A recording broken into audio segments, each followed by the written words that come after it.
What is up, everybody? Welcome back to the National Rock Racing Association. I am Matthew Holt, in the booth with me, Bree Mulder. We are here for the last course for the UTV Bounty and Rock Bouncers. We are so excited. This is for all of the points. Again, this is the last chance to secure your spot or hopefully bump up one spot, hopefully not fall down one spot. This is probably going to be the hardest course of the weekend. Again, this is for all the points. Your last chance to cement that place in the podium finish, hopefully. And again, we have a lot of points. How do you think it's going to shake out? Oh, man, we've already seen quite a few DNFs from our UTV Bounty class on courses 1 and 2. Not as bad on course 3 today. I'm not sure what we're going to be seeing from these guys on course 4, but I know they're going to make it all count because, like you said, this is it. This is it for the season. This is for all the marbles. Let's take a look at our bounty points right now heading into course 4. Casey Howell in the lead with 789 points, followed by Nathaniel Bell with 763, Alston Tidwell with 473, Madison King with 324, and then Clay Kaysen with 223 down there. Oh, sorry, Wade Good.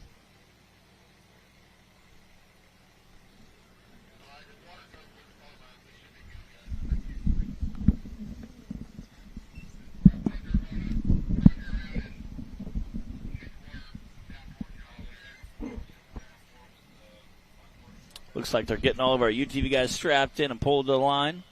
Again, I know most of our bouncers have been fired up because they're right behind them. You can see the water truck there clearing the course. They've been spraying this down to kind of help keep the dust down and mitigate, especially for the big bouncers, those high horsepower guys, when they start ripping through.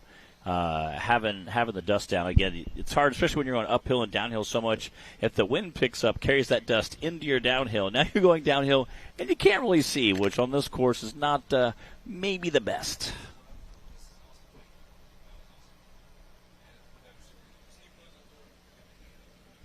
Again, visibility is super important out here when you're racing, especially at these high speeds with such a gnarly course. You can see them kind of have already wet down some of that during in the youth section. They had cleared a lot of it, but wanted to finish getting some more down on that bottom section where the youth was racing, so I had to wait till those guys cleared off. And looks like I'm going to try to wet it just a little bit more. Again, just kind of keep the dust down because there is so much racing that's about to happen for this last course of the season.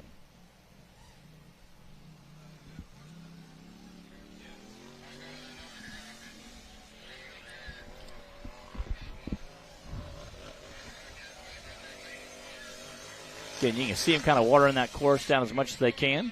And speaking of going up and down all of that courses, we're going to check out our course map. This is of course 4. Again, you can see them going, coming out of the race line, starting gate, taking that same gauntlet, going up, down some of the steeper courses, and then up that Mickey Thompson hill, down the last Yukon Do-It hill where we saw them all going up yesterday. Now they'll be coming down. Again, lots of course action. You can see how many of those access roads off to the right that we've been going up and down all weekend. We're doing a little bit less of that, a little more uphill sections. So a little more of the woods section. Yeah, a little more woods. Around. Kind of fun, kind of cool. Again, we're going to be utilizing a little more Dearborn drone work this afternoon. So shout out to those guys for coming out. Lucas out here helping us this weekend. Yes, we are always grateful for the drone coverage, especially on a long course like this. And especially when we are in the woods. Yeah. Remember, the bounty class is racing the same course as the bouncers, like always. Got to keep it challenging for these guys. And gal. And gal. Again, we got another water truck down here at the start of the race. Trying to get it all, again, trying to help keep the dust down, mitigate some of visibility.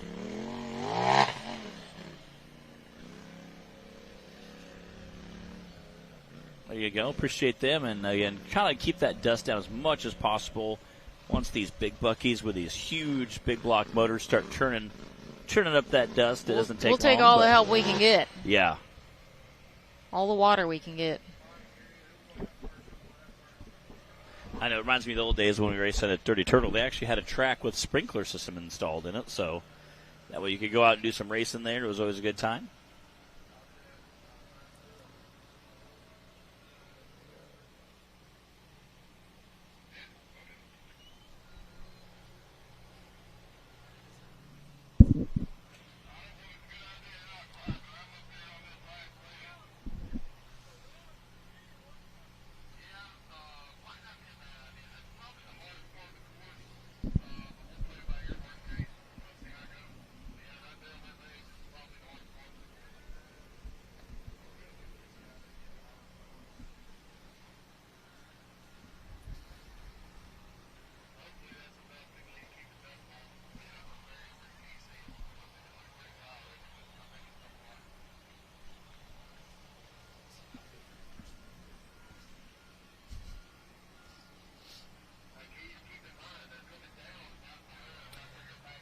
Well, our bounty class will be Yes. have a lot less dust issue at least. They will definitely appreciate I don't know it. about how long it's going to last once we get to the bouncers, but I know our bounty guys will be glad for it.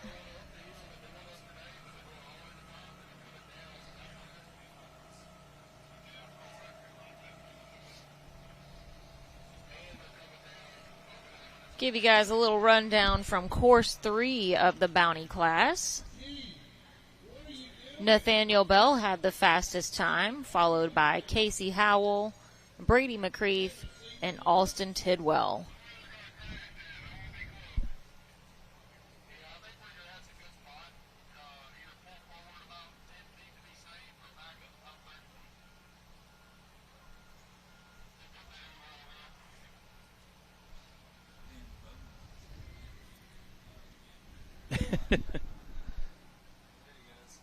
Yeah, Dan Bowen back there. His little ponytail working on. Again, Dan missed our last race. He had a family vacation he had to be on, which, again, we understand. Family is very important to here at the National Rock Racing Association.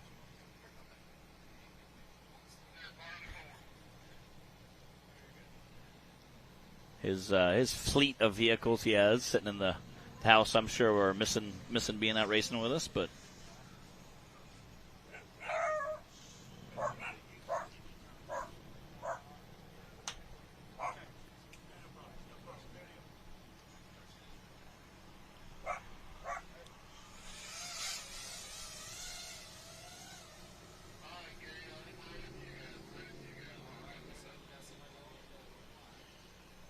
We got Brady McCreath ready to start things off for us again. As a late entry, Brady has had to start off all of our courses for us.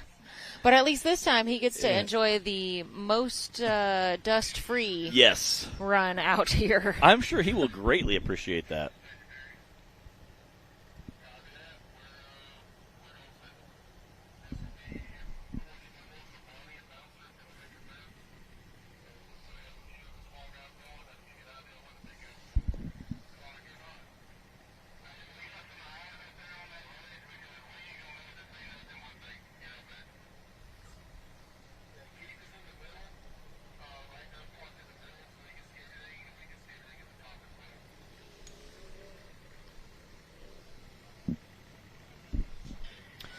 Making sure we got everybody in their position. Safety and recovery crew for this course.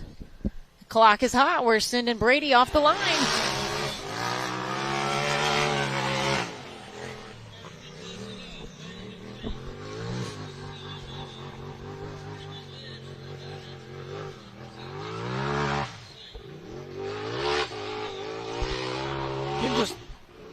I feel like everybody at this point has gotten those lifts kind of dialed in after racing on all weekend.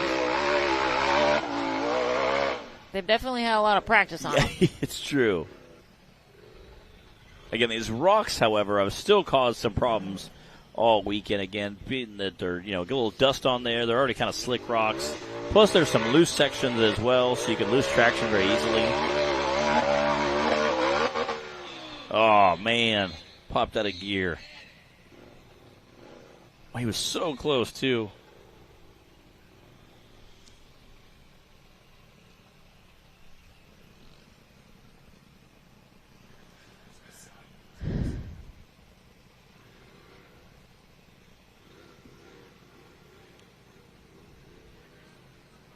Oh, looks like Brady might be calling it quits. Yeah, I'm not sure if there's something that broke or...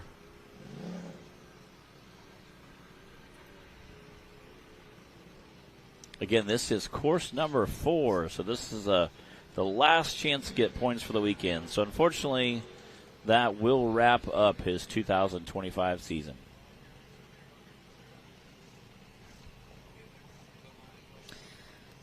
Now, Brady didn't race every race with us this year. Yeah. Wasn't really in the points chase, so I doubt we'll be seeing that from our top 3 drivers battling it out for points, unless we've got some catastrophic breakage. Yeah, which could happen. Again, I think most guys have kind of got this course kind of dialed in, but we'll see how it takes out to play. I know all of our bouncer drivers are packed down there around that race line starting gate, kind of checking it out, watching, and seeing what's going on. Nathaniel Bell leaving the line now. So far, he has had a second-place finish and 2 first-place finishes for the weekend. He's second in points behind Casey Howell. And this is his final course for the whole season, so I know he's going to leave it all on the line right now. Oh, and struggling with that same spot that Brady did. But again, it sounded like his kicked out of gear as well, so I'm not sure if maybe there's just something hard that's kind of jarring him or what.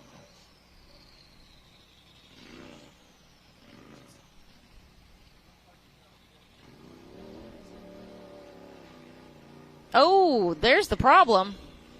Yeah. Oh, no. That's definitely not good. When did that happen?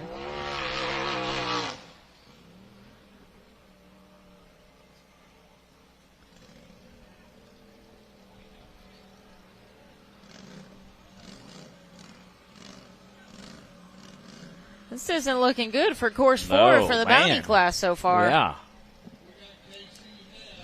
All right, Casey Howe. Again, he was the one who took Jay Stort's drive shaft tunnel last night and welded it up, brought it back, and they got it put in. So shout out to Casey Howe for helping keep some of the bouncer drivers going. Well, with Nathaniel Bell out for course 4, Casey can just take a nice chill ride around right now. Here we go.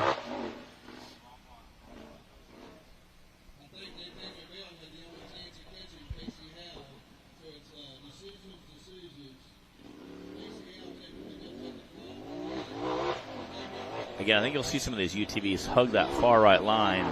We saw the bouncers have a little more success with that as well, just because of them bellying out. Just casing so hard right there.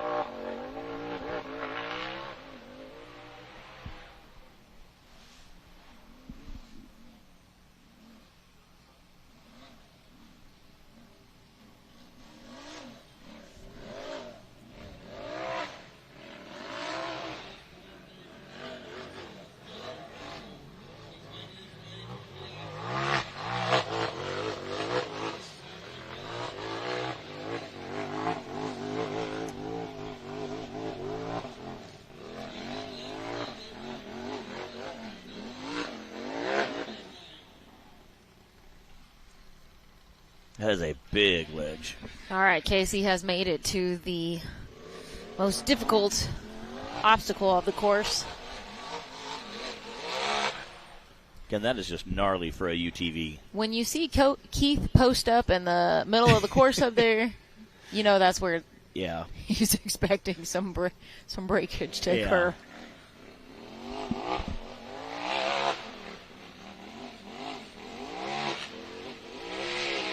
Again, Casey is struggling to get up there. He wants it so bad. So close.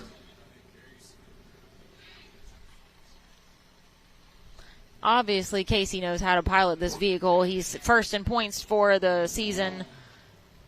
So we know this is a very difficult obstacle, giving him this kind of trouble.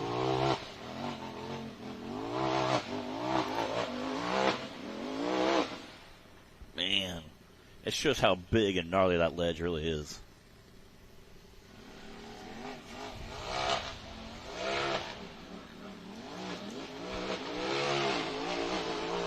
Oh, so close.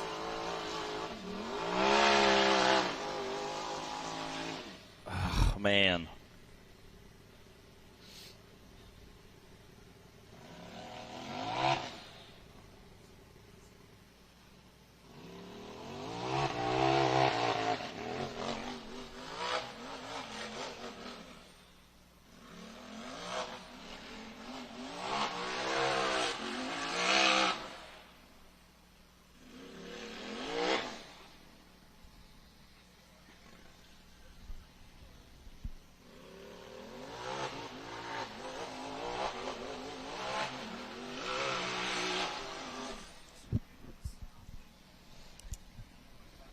Man, he is so stinking close right there. Casey's got a little over a minute left on the clock right now.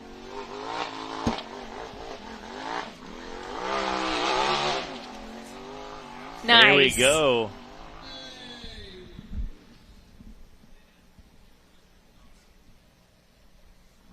Not nice. There we go.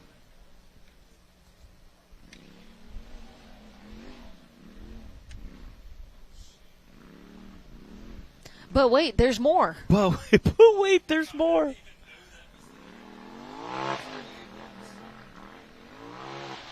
And I remember the first couple times we've done this, it wasn't that bad of a ledge. I think it just keeps getting either more washed out or ate out. And it's starting to become a pretty significant ledge there. Oh, we almost had it.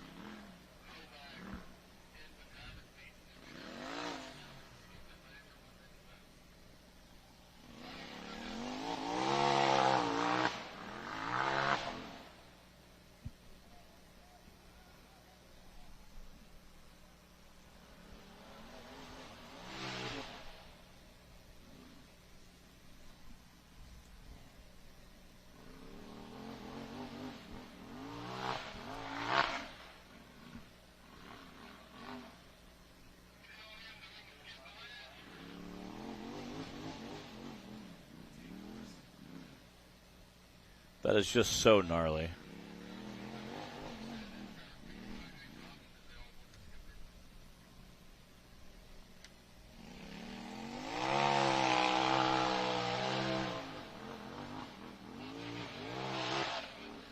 Man, no. Dang it. And I thought he was going to be up and out the top there. Man, I think he did everything that he could with this ledge. Yeah, stink.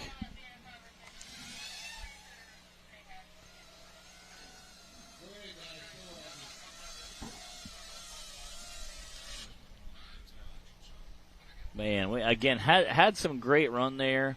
Looks like the recovery crew already had him flip back over.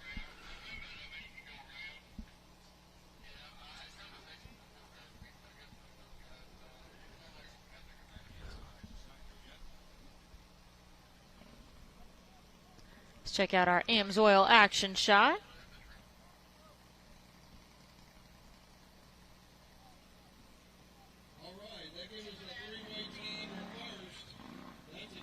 Can you see all the dust just flying from him matting into the floor?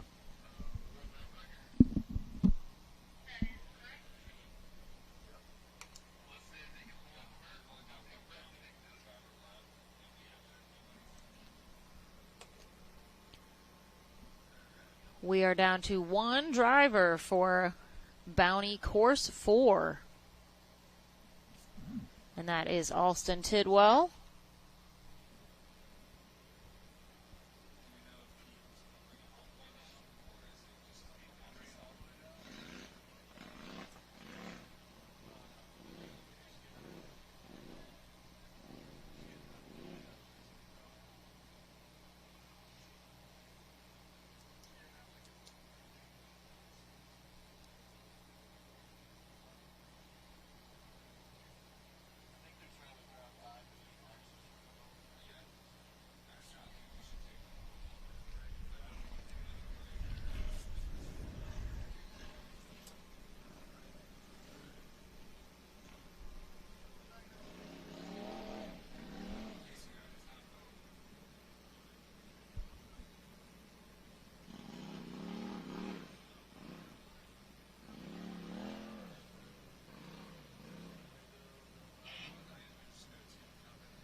Looks like we got Casey turned back over, and he's making his way down the hill.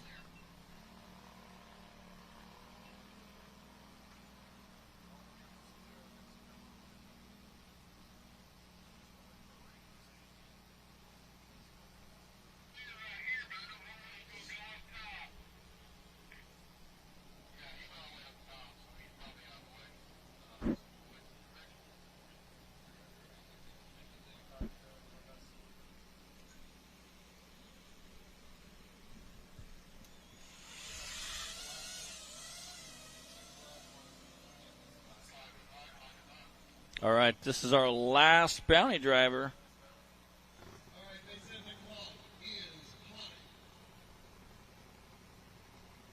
See if we're going to have all DNFs, or maybe we can get one finisher. All right, Alston, it's your chance to be a hero.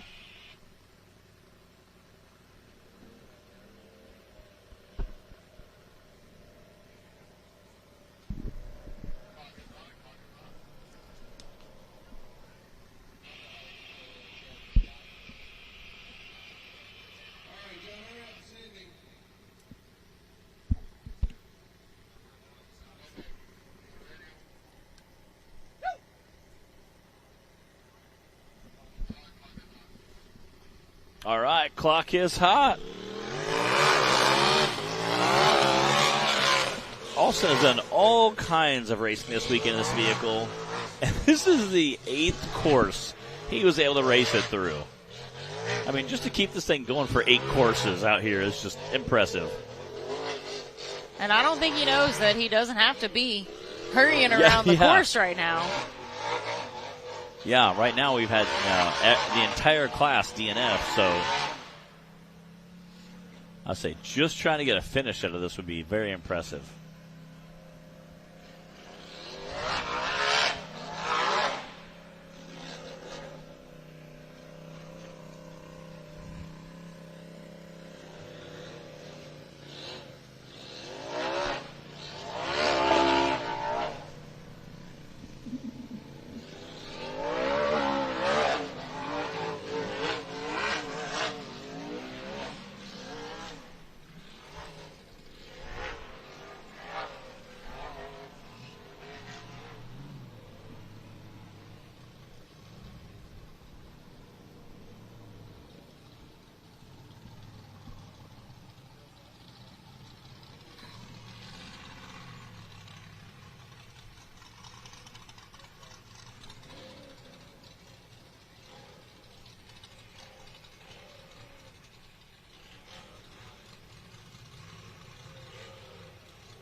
Uh-oh. All right, looks like, dang it. Like you lost the front end. Dang it. Oh, man. Well, it's safe to say that Course 4 was tough on our UTV bounty class with nobody able to get across the finish line. Man.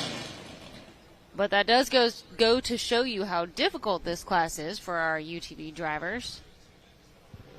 And it is definitely intended to be the most challenging for them. All right, we're going to take a quick commercial break and reset the course and get everybody clear before we kick off our last class, bouncer class for the year. Again, our limited and unlimited guys before our last course of the year. We're going to go ahead and take a quick commercial break, and we'll be back right after these messages.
The Mickey Thompson Premium Mud Terrain is on the road and full of undisputed attitude.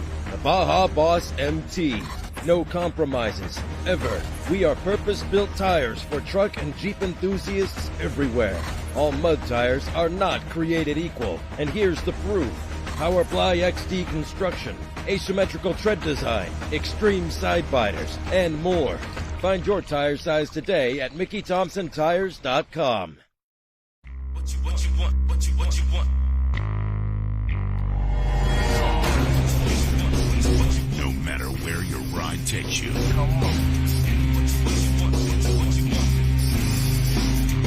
Whether it's a quick trip or a slow climb. When you choose RCV Performance Axles, you're guaranteed to finish every time.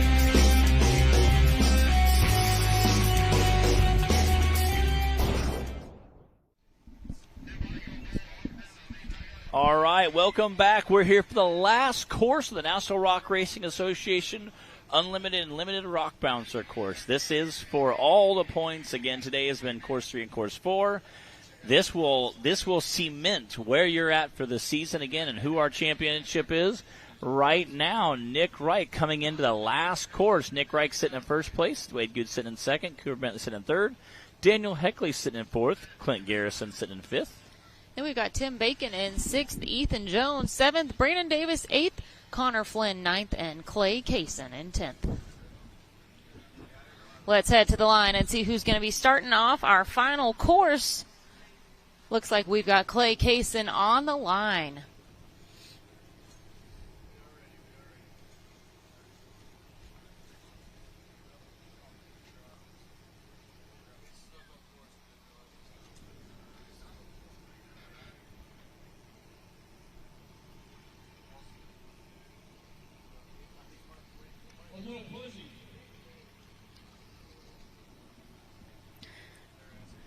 We're getting a course clear, getting everybody back into their positions before we send Clay off the line.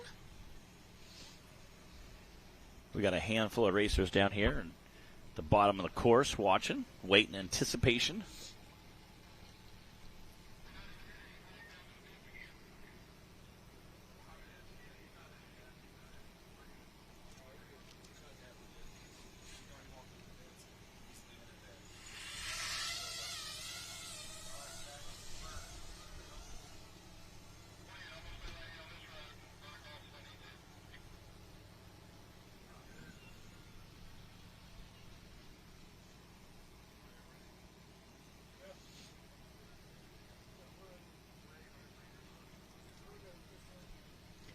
Clock is hot for Clay Kaysen. First bouncer driver out on course 4, his last run of the 2025 season.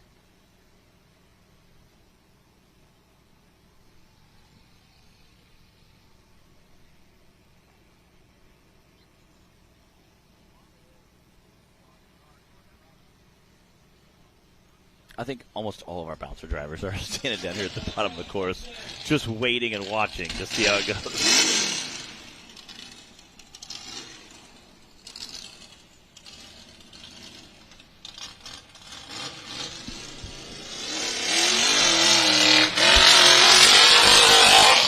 Again, just ripping out of that race line starting gate.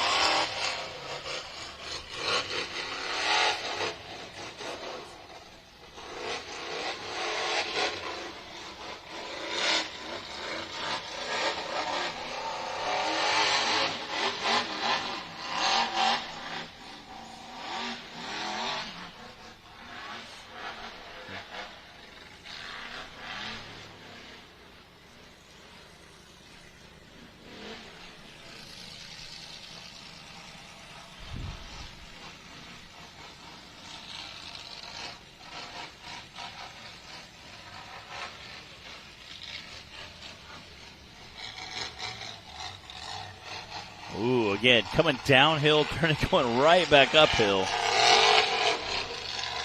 Want to be very careful. I feel like everybody's just kind of watching with bated breath right now to see how this first course goes for the bouncers.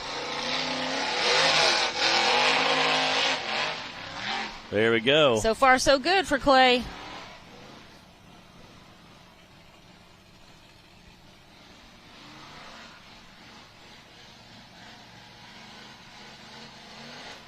Looks like he worked over more to that far side of that second ledge.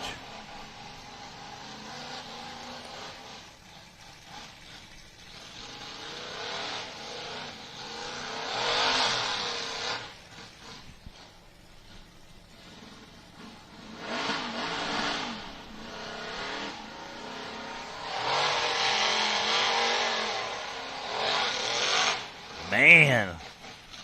I said, it doesn't quite sound like the buggy's running 100% right now.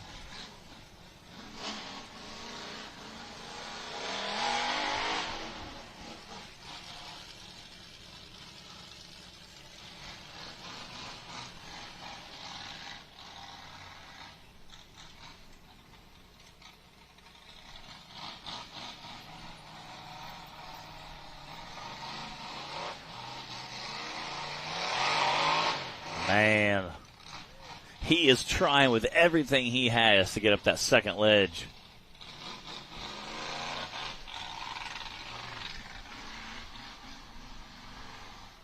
Again, you can tell that buggy is just not running right.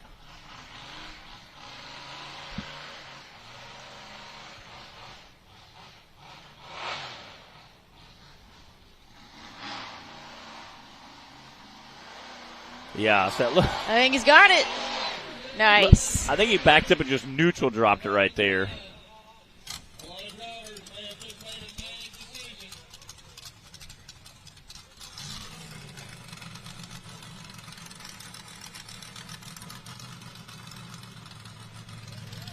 All right, he's going to be coming down the Yukon Dewitt Hill now.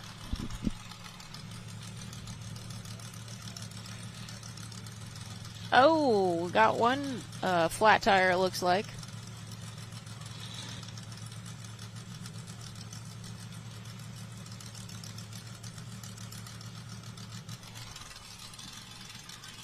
I'm not sure if the flat tire pulled him that way or...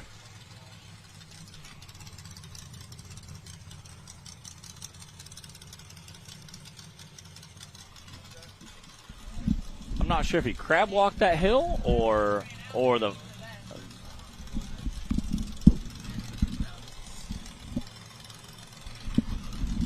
Trying to see what's going on with the buggy.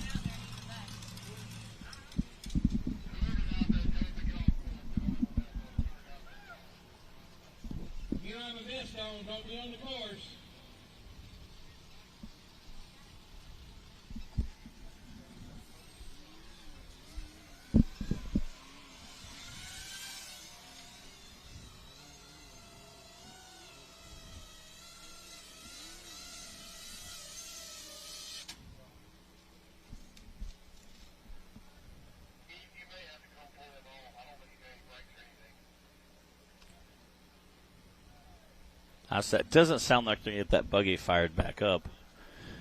We might have to have Keith get out there and get him pulled off course. Man, dang it. You hate to see that. They're saying it's not going to get fired back up, but...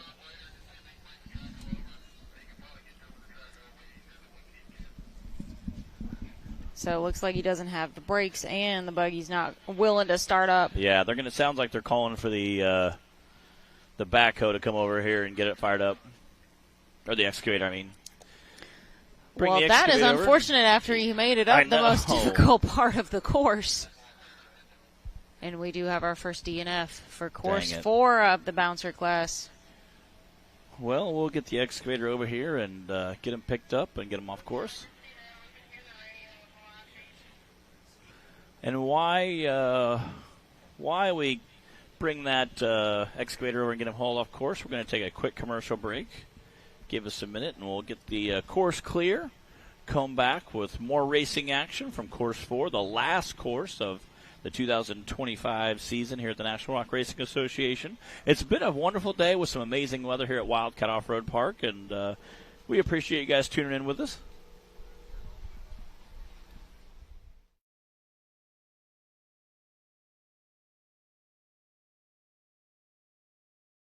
All right, so this is our XT tire, and this is the 3510 15. It's the biggest tire that we make for a UTV. And this is the road compound. We have two different compounds. As you can see, it's kind of hard to squeeze these together. This is going to last you a lot longer if you're just doing trail riding on asphalt to get to the trails. If you're trailering and you're only going to be on trails, then I would recommend our trail compound. And it's much softer than the grip and grab those rocks for the world. That's what the majority of our drivers that we sponsor use the XC trail compound. But we also have our AMP tire. And this is a 6-ply tire. The XC is the 8-ply. It's got really tough sidewalls. And in fact, one of our drivers took first place in the Bounty Series last race in Hot Springs with this tire. So those are the two main tires that all racers use. And you can get any of these tires and the wheels that they're mounted on through Rock Life as well.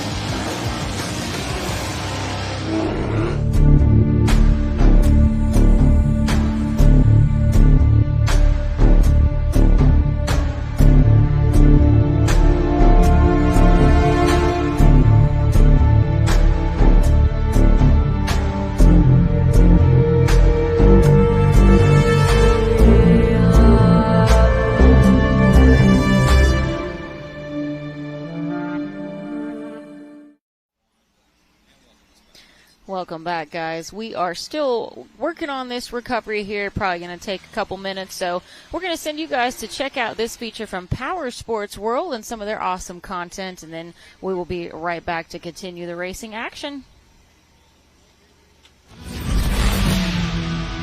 Hey guys, what's up? I'm Brian with Fishers Off-Road, and today I'm going to be answering a question that I get a lot this time of the year. Right now, we are in the beginning of November. It's archery season here in Middle Tennessee.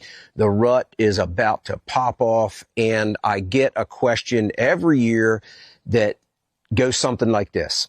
Can I use my ATV or side-by-side to get to my stand, my setup, my blind? Can I use it to get back in closer to where I'm hunting? This is a question that I get all the time this time of the year. And this is not a yes or no question. This is not a one-size-fits-all question. As a matter of fact, this is always a controversial question. This is one of those that it sets some people off. And it's another one that some people are like, oh, you know, this is what I do. So I can't tell you yes or no. All I can tell you is how we do it, how I do it. And especially in our area here in Middle Tennessee, for us, we do use our ATV and side-by-side to get close to the stand and then walk the rest of the way in. Now, that being said, we also use our ATVs and side-by-sides every day of the year, all hours of the day. We'll do night rides. We'll do daytime stuff. We work around our property. Our neighbors use their ATVs and side-by-sides to check their cattle, to feed their cattle. We use our ATVs and side-by-sides around here in Middle Tennessee as like a normal vehicle, everyday use. If you're in an area where there's absolutely no ATV or side-by-side or recreational activity at all during the year, and you come in there during deer season and you start getting in your unit and you're starting it up at 5 o'clock, 6 o'clock in the morning and you're getting back to your stand, those deer are going to know. They're going to know something's up.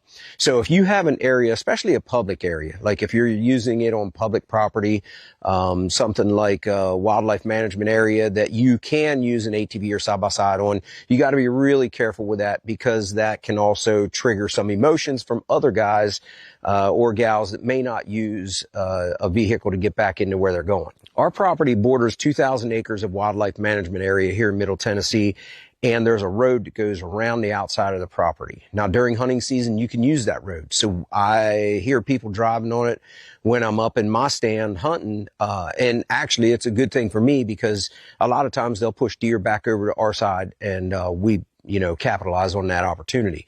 It's just one of those things, you got to be considerate of other hunters and neighbors. I've been on hunts in other states where we use side-by-sides and ATVs to get a good ways back into our stand, and then we'll kind of shut them off and we'll walk in the rest of the way.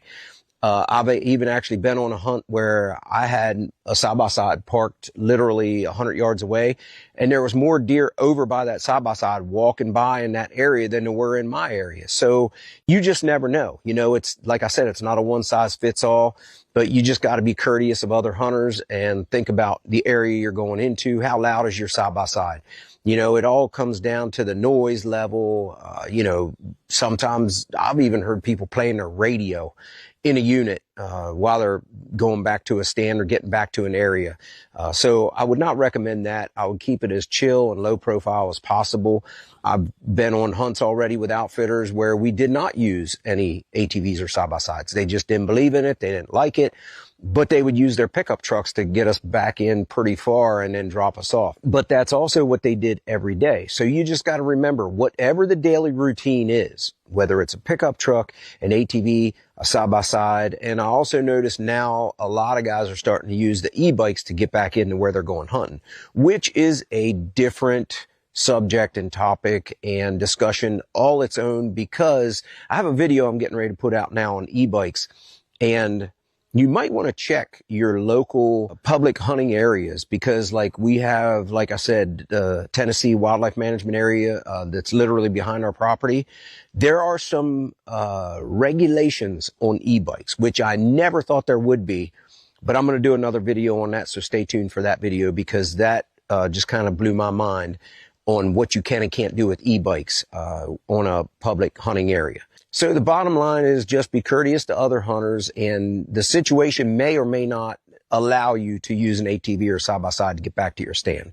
There you go, guys. I hope that helps you out. I hope you have a great hunting season and be safe.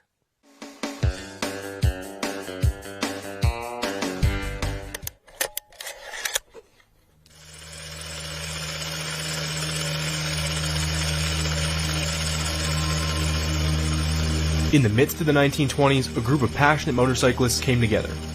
They had a vision to advocate for and promote motorcycling, all the while organizing the sport.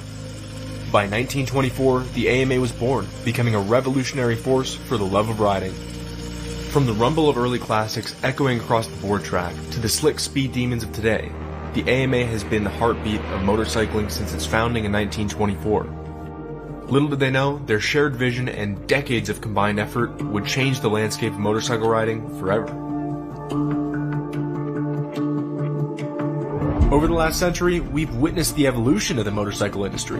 Over years of intense competition, we've watched as the rugged, air-cooled pioneers have slowly been replaced by highly engineered, fine-tuned machines. Machines that were built for a variety of purposes, some for speed, others for exploration, but all for the pursuit of freedom. And in the background, the AMA has been there, at every step, embracing and championing the evolution of our beloved rides.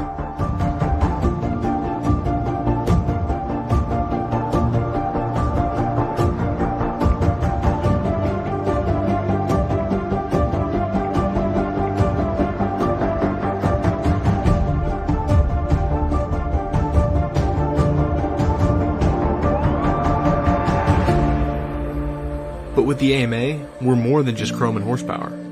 We share the same passions as you, and we will never stop advocating for your freedoms on the open road. Whether we're fighting for the expansion of your riding areas, or fighting for your rights to wrench on your motorcycles, and so much more, we will continue to be your voice behind the scenes, and keep fighting the legal battles needed so that you can keep doing what you love. And that is our promise to the motorcycle community.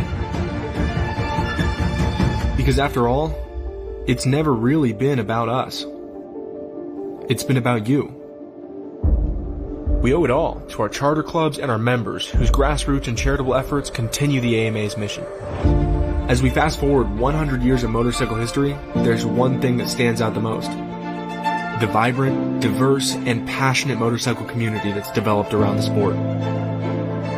The American Motorcyclist Association is so much more than just an organization.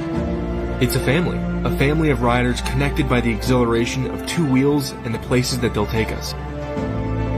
As we celebrate our 100th anniversary, we're not just reflecting on the past, we're shaping the future. Youth programs ignite the spark, and the stories of AMA members and AMA Hall of Famers, the custodians of our legacy, continue to inspire the future generations.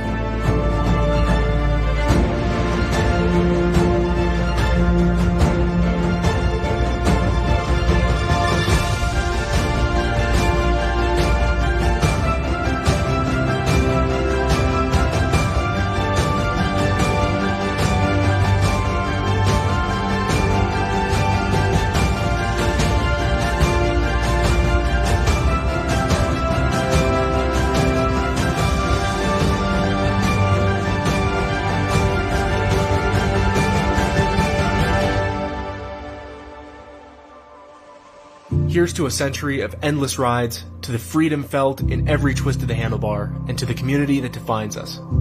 Happy 100th anniversary, AMA, where the journey is just as thrilling as the destination. The road ahead is as infinite as our passion. Ride on, because together, we are AMA Century Strong.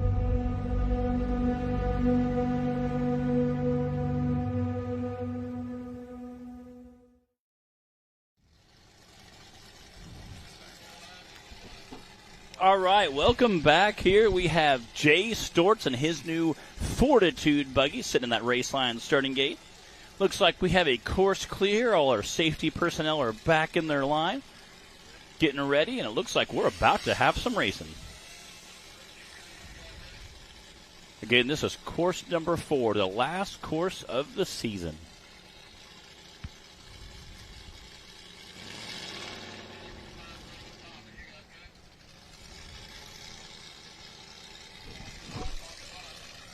All right, clock is hot. Here we go.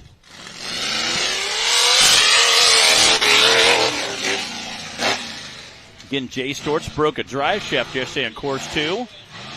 Actually loaded up, was headed home, and Nick Reich said, I got a spare. They went, cut it apart, took it to Casey Howe's house last night, welded it back together, and Jay is racing today.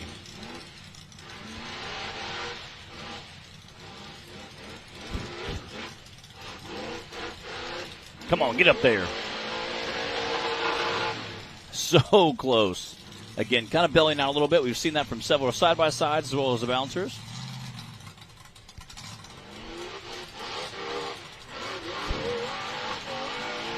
Oh.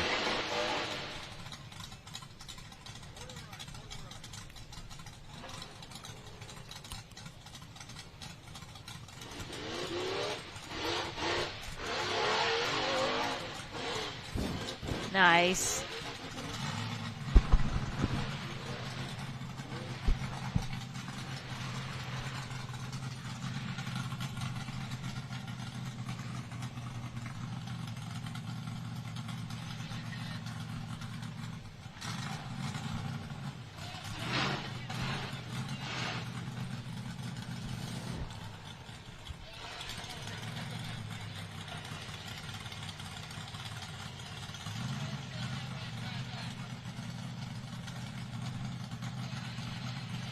Oh, man.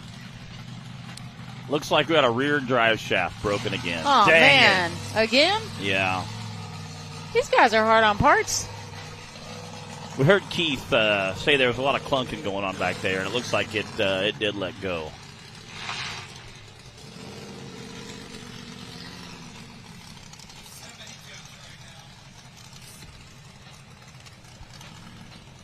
Man, you can hear that thing just banging from here.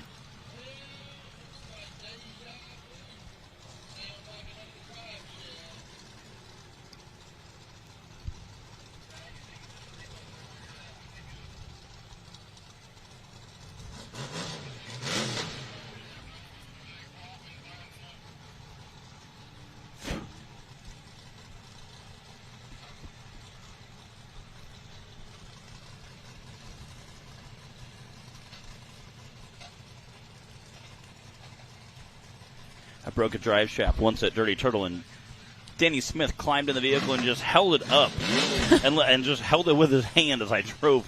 Like was sitting in my buggy facing backwards, holding it up as I was driving. He goes, just drive really slow. I said, I will, buddy. I was terrified I was going to rip his arm off and beat him with it, but we just putted out of the way.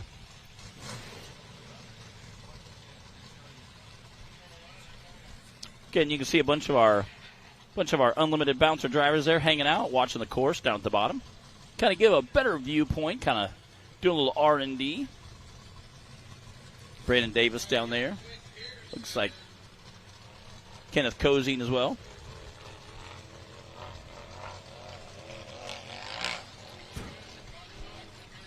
All right, Clint Garrison. Clock is high.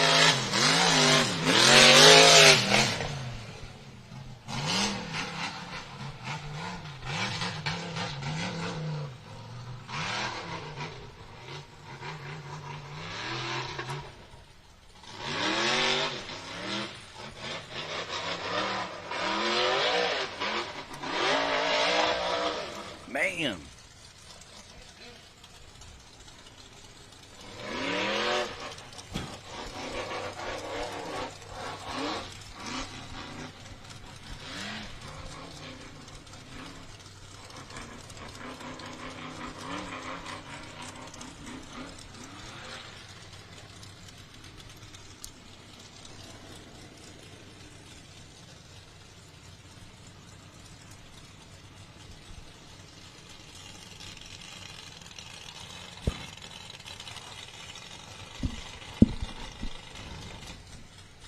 Clint taking his time, coming down.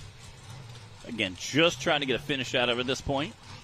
Yeah, Clint being 5th place in points coming into the weekend. He did have a 3rd place finish on course 2. So he's gotten some good passes out of the weekend so far. If he can finish course 4 right now, that's going to be really good for him getting and staying into that top 5.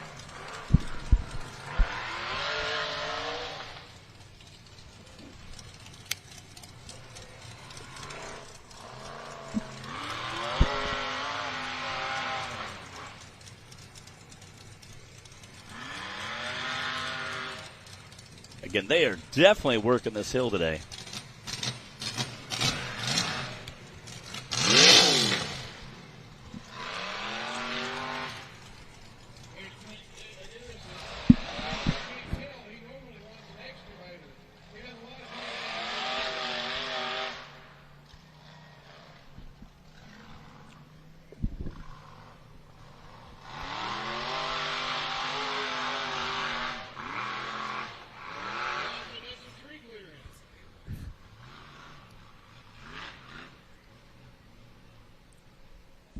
He is definitely off in the trees. I can't tell if he's over the ledge or... Oh, here he goes. Yeah, there we go. Good job, Clint. Again, he was working that far, far left lane.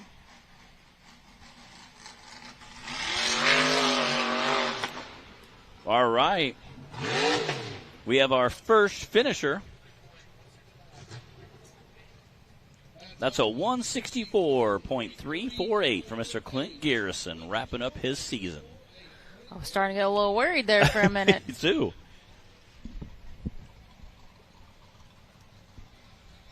Looks like we got DC Thompson up next.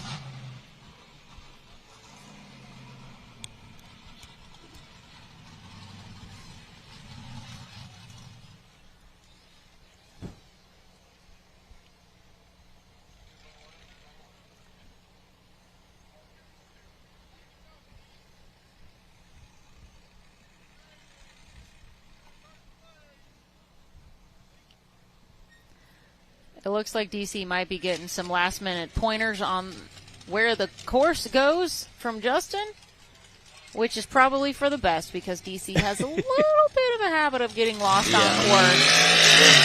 We don't want that to happen to him again out here today.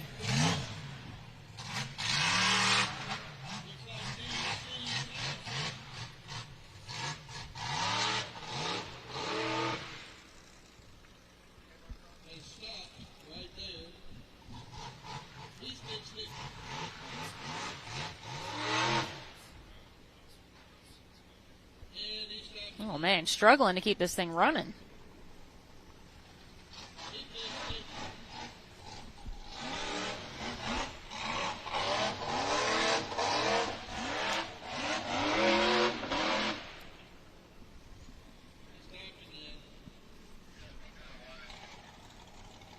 All All right, Justin was saying they had some kind of wiring issue.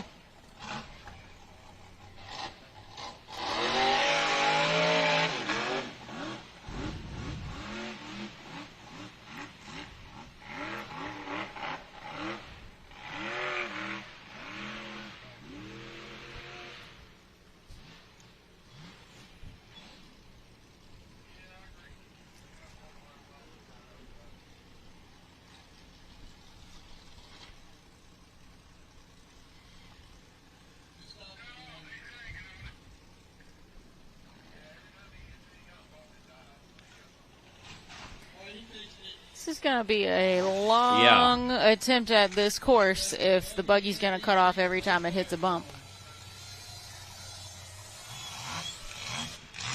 Yeah, and again, it could be 100 things. You know, I always look at ground wires. You know, you could have a sensor go bad, a ground wire.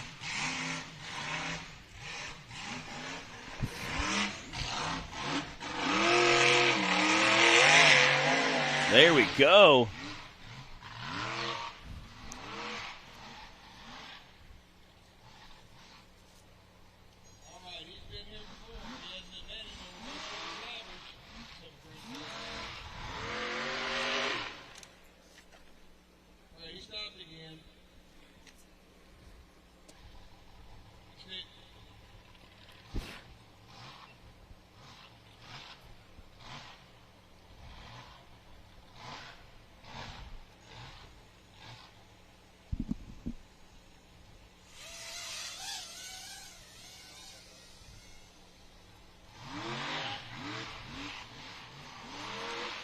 Come on. Again, you can see him kind of go to that far left side where Clint Garrison had some luck at.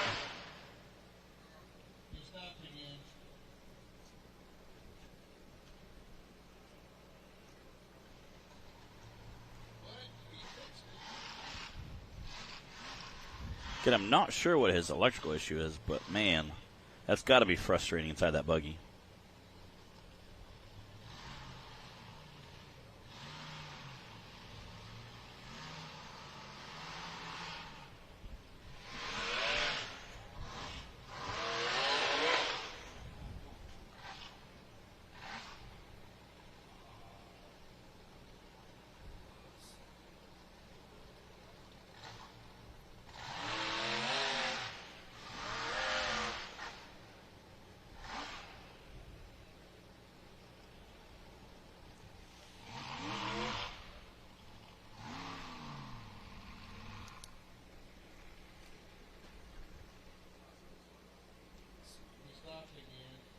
Man, you hate to see that. To get this far on the course and not be able to get a finish out of it. It's such a bummer.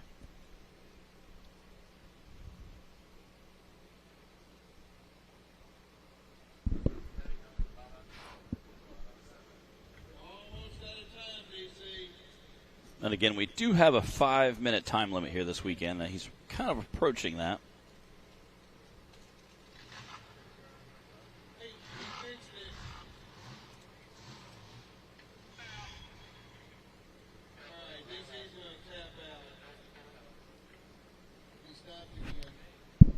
All right, sounds like DC is going to go ahead and call it quits right now.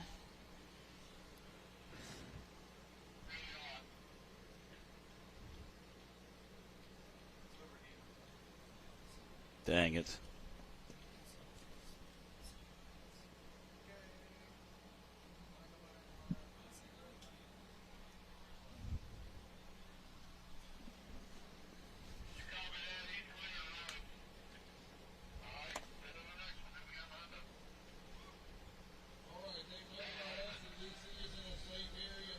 All right, we got Daniel Heckley pulling the line.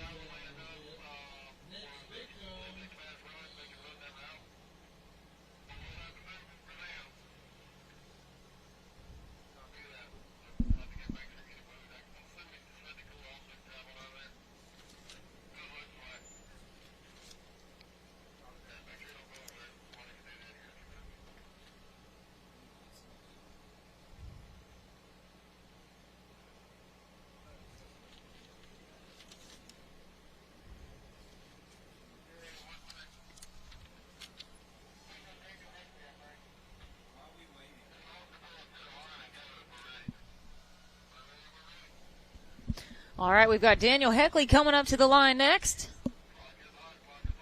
He's going to pull up to the starting line and take off. I'm not sure if there's an issue with the buggy or... He also might be having some motor heating issues. They said he's wanting to just pull up straight to the starting line and take off.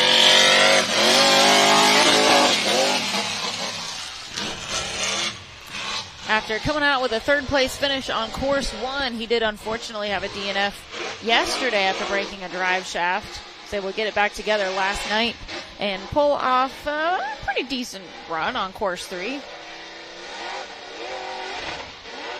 And after seeing 3 DNFs already on course 4.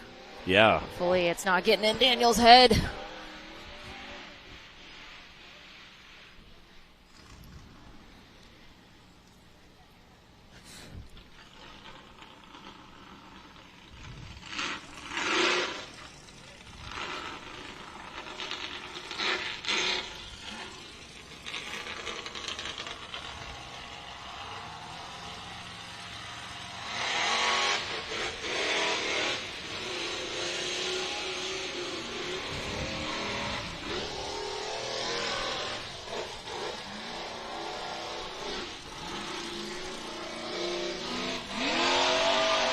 Come on.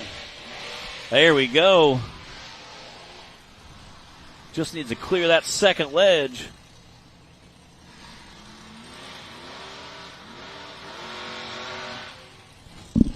Again, it might be slightly undercut there, and it's just not letting, kind of stuffing guys' front end under.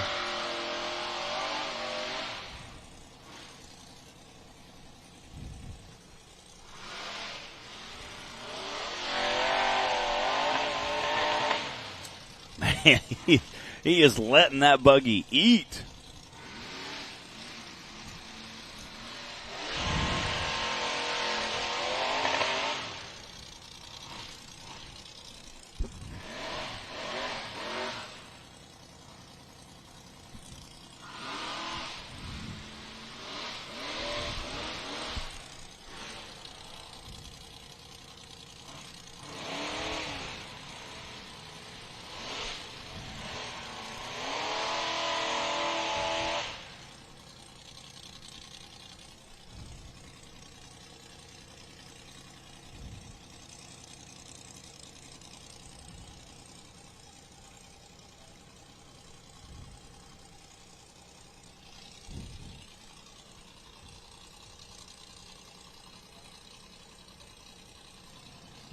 Again, he wanted to pull straight up the line and take off, so I'm not sure if they're having some kind of motor issue or what.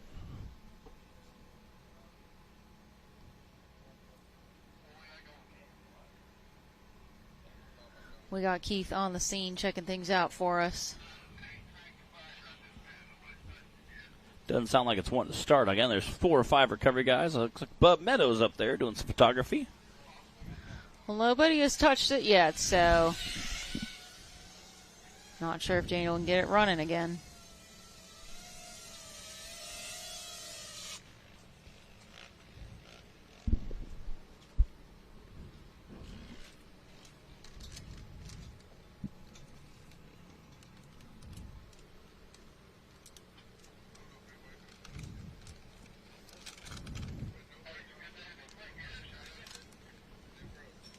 Again, Clint Garrison so far the only guy to get a finish. I know we have a handful of guys that are definitely going to give it a college try, but again, with that championship points on the line.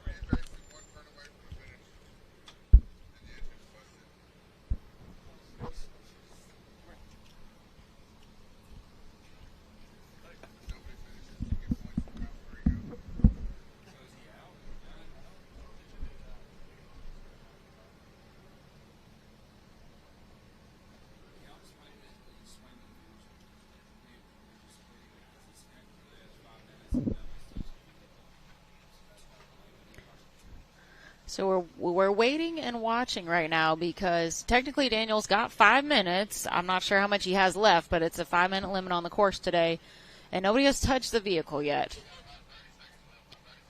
But he's only got about 30 seconds left to get it cranked back up and start making some forward progress on the course. So it's not looking good for Daniel right now. Yeah, this is not where he wanted to be. And again, I don't know. Again, we've seen several drivers go up there and really start working that ledge back and forth. Every time that tire comes down, throws a little more dirt, it makes it a little bit harder for the next guy. So we'll see if that has anything to play with the last couple of drivers.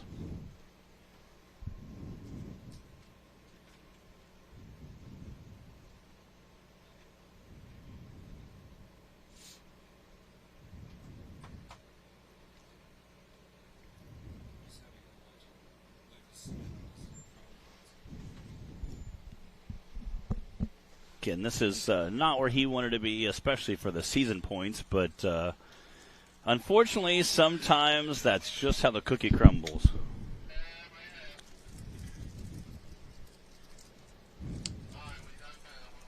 All right, that is time. Looks like now we've got to get the recovery crews in there and get them pulled off the course.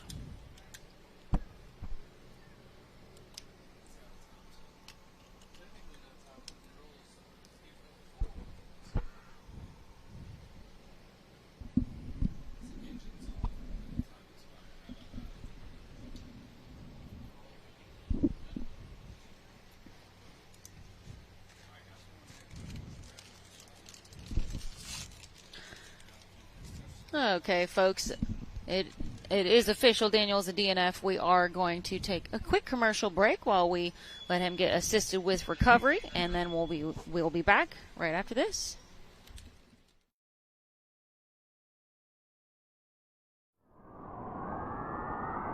There's only one tire brand that can call itself legendary. Rebirthed from the depths of Baja and representing decades of racing heritage, Mickey Thompson Tires announces a new American mud terrain legend. This dominating tire is purpose-built for thrill seekers everywhere. The new Baja Legend MTZ. It's time to get what you really want in a tire. Silica reinforced T4 tread compound for enhanced wet performance. PowerPly 3-ply construction for sidewall protection and responsive handling. Improved 4-pitch side biters for bold looks and off-road grip. Proven MTZ tread styling for undisputed traction. 35 different sizes, and one is just waiting for your rig. Gear up and roll with the American mud terrain legend, the Baja Legend MTZ.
Guys, well, so far we are 5 drivers in on course 4 here for our Mickey Thompson Bouncer Cup. And we have 1 driver to have crossed the finish line. So Clint Garrison probably feeling pretty good about right now. But we do still have a lot of drivers left to go before it's all said and done for today for the 2025 season. Yeah, I know those top few contenders, those top 3, top 5, are definitely going to give it everything they have to make it up this second ledge, which is proving to be way more difficult than I thought. Again, the first ledge I know is kind of rough. We've seen some guys climb it before, but it's pretty gnarly. The second ledge I didn't think was going to give guys as many problems as it has so far. And we saw DC and now Daniel Heckley both just absolutely roaring on it, unable to climb it. So I know we have a few guys that are definitely going to get out there and hammer down on it. Keith, what's the word, brother? Keith up there getting everything shifted around.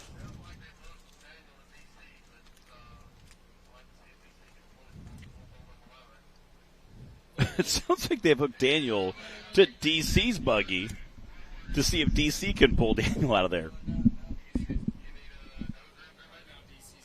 Oh, nope, just kidding. DC's also dead now. This is like the blind leading the blind right now. It is. Poor guys. Talk about having a rough day. Good news is we do have 3 or 4 hours till our banquet tonight, so we have plenty of time.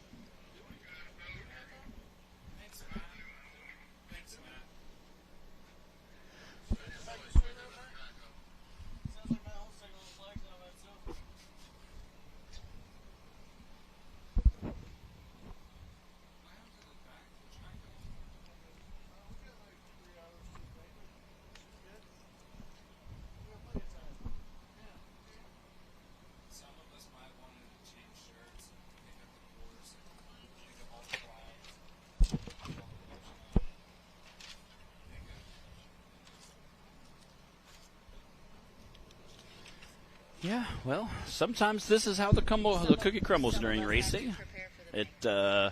Sometimes you're the guy holding the trophy, and other times you're stuck on the hill. So,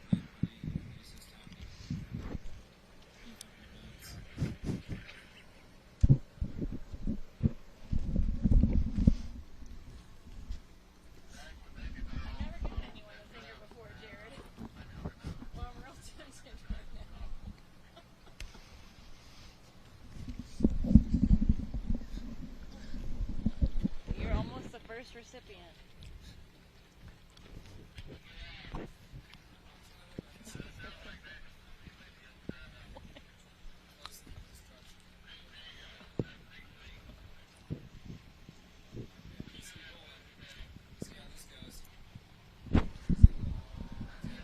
Looks like we're trying this again.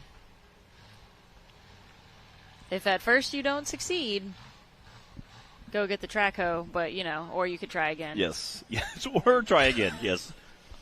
Looks like they're just trying to get Daniel pulled out of the way so we can keep the course going. The track hoe, however, at the end of the night, might have a very busy evening trying to get buggies loaded. All right, we're going to see if we can't talk DC into jerking Daniel off the hill.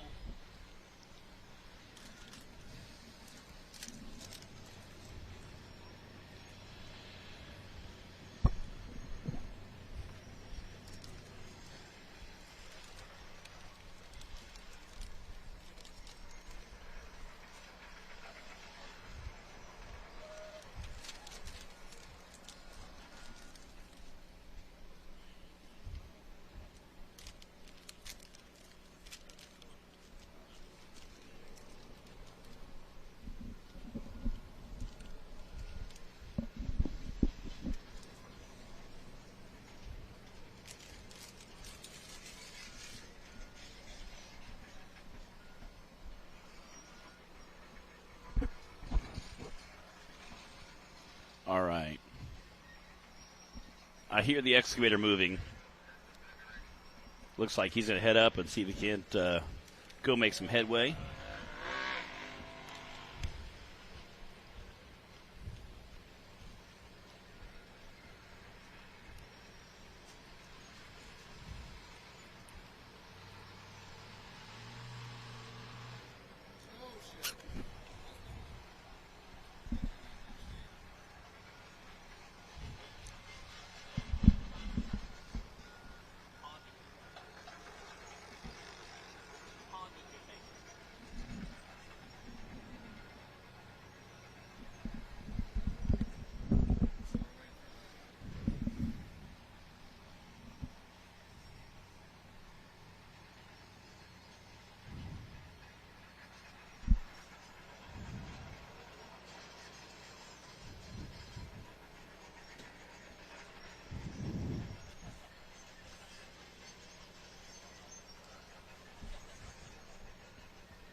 Again, Dan Bowman is sitting down here just chomping at the bit, I'm sure.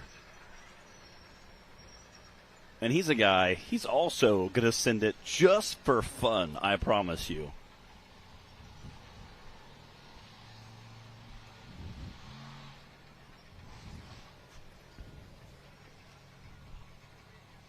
Sounds like we got DC fired up again.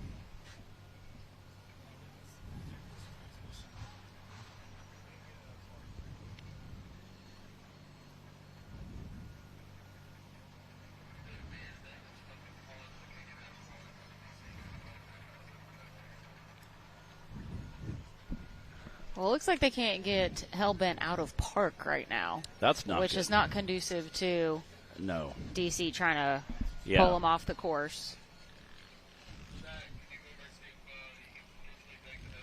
If you guys are just tuning in and wondering what you're watching right now, we are about a third of the way through course 4 for the Mickey Thompson Bouncer Cup. The final course for our unlimited bouncers today. Daniel Heckley is getting some recovery assistance on the hill. From DC Thompson, who is also on the hill, stuck. So this is a great shameless plug for Warren Winches. You, too, can do some recovery. So, again, having a good recovery gear is important. We appreciate all our recovery experts on the hill. Again, they're getting the backhoe up there as well. Try to get it pulled out of the way. We got Keith. Keith is a recovery veteran. He's been wheeling his back when they call them pipe buggies down here, dune buggies, trail buggies, Volkswagen buggies. They wheeled those for years and years. Having fun in two-wheel drive long before they started doing 4x4 stuff. So it's good time. So Keith's been doing recovery for a long, long time. Again, just trying to get right now. I think they're just trying to get everybody off course. They can keep racing, and then tonight we can get everybody pulled back to camp. Unfortunately, it looks like we might be daisy chaining a few of them together, but I've seen that happen at Hawk Pride a couple times, where the excavators going up the hill and there's 2 or 3, strapped to each other going up the hill. Might have a little bit of an unintentional parade. Out of here tonight. Yeah, not the kind of parade you want to be in, but again, if you have to be in that kind of parade, luckily it's on the last course of the season. Right. So this is the time for it. We are 5 drivers into course 4 and have had 1 driver across the finish line, Clinton Garrison.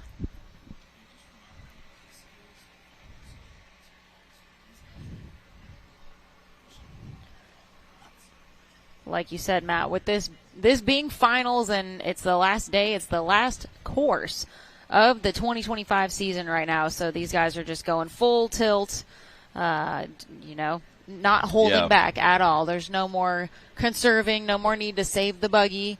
So that's why we're seeing a little bit of extra carnage on the course. Plus, it's just a tough hill. Yeah. And we did save the hardest for last. And we talked a little about that coming into this weekend. There's several guys on the first course and the second course, maybe playing a little bit safe, trying to keep the car together. You want to have fun. You want to get some points on the board. You want to be safe. You want to be smart. Course 3, go a little harder. Course 4, there is no reason to go all out full tilt racing because that is the last chance to get points on the board. Again, Nick Wright right now leading the championship by a handful of points. Wade Good nipping on his heels. Cooper Bentley in that mix too. So you definitely want to go fast, but at the same time, don't make any bonehead silly mistakes too. So we'll see how that plays out later this afternoon. Again, we got Dan Bowman sitting in that race line, starting gate, along a few drivers around him. I'm sure giving him some last minute tips and advice.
All right, folks, it looks like they need a little more time to keep working on this recovery, so we're going to step away for a minute, share some of the other content from Power Sports World with you guys, and then we'll be back to continue racing after that.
Lights off. There you go.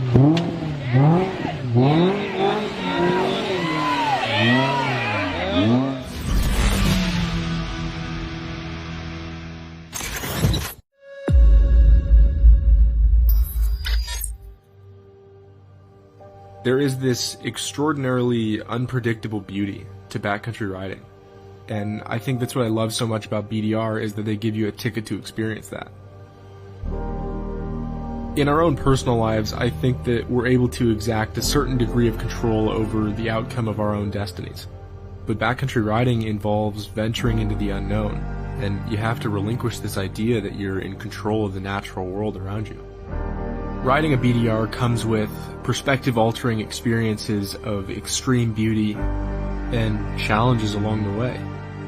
For sunshine or for rain, riding one will likely be an experience that you will never forget.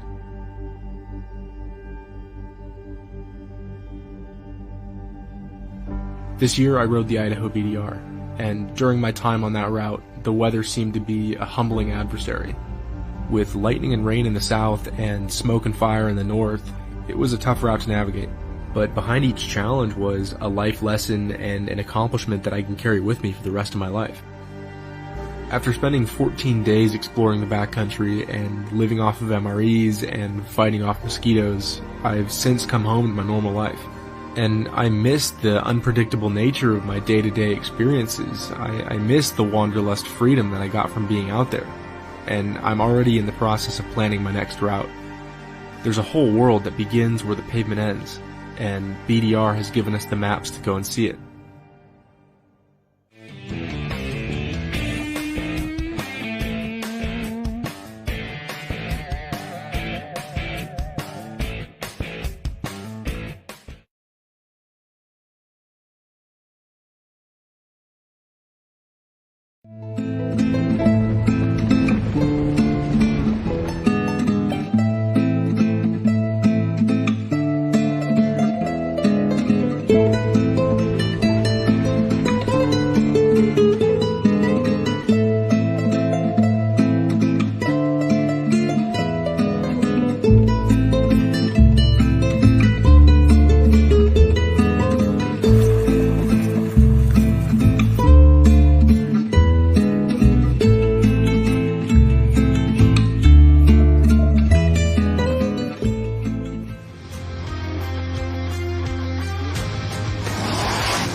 Rebirthed from the depths of Baja, Mickey Thompson Tires announces a new American mud terrain legend.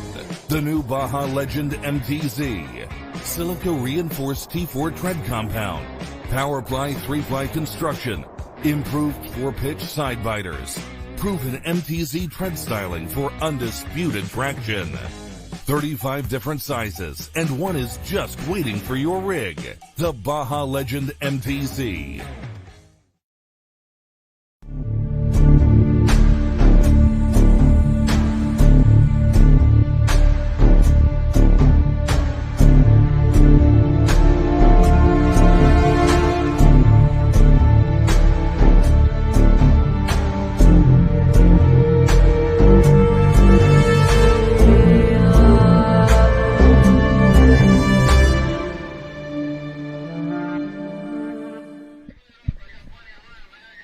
We're back. We have a few more seconds, and we'll have a course clear here.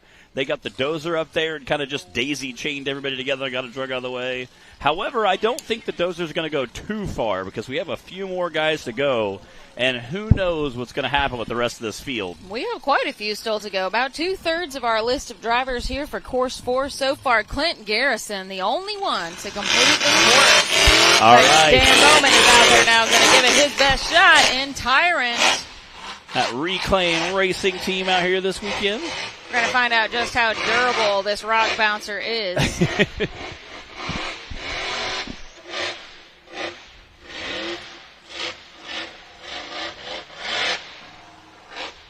Again, Dan coming out of Cincinnati. Coming out of Cincinnati, Ohio. Brought a bunch of friends and family with him this weekend. Shout out to all our Ohio crew out here. I got some Ohio friends come hang out with me. A little squirrely there. I got some Ohio friends to hang out with. There we go. I call my Ohio family, a bunch of friends I went to EKU with. We go see them 2 or 3 times a year, hang out and goof off. David said next time I'm in town to hit him up.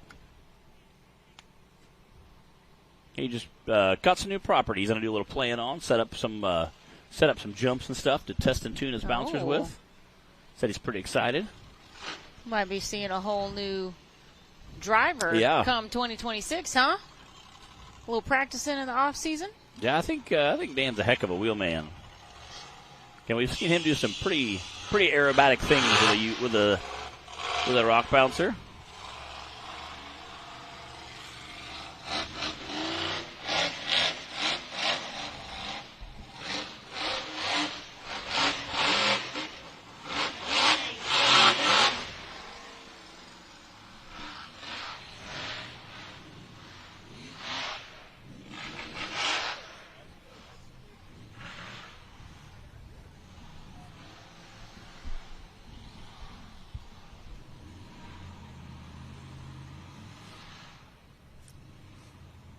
And Dan kind of feeling it out, picking his line.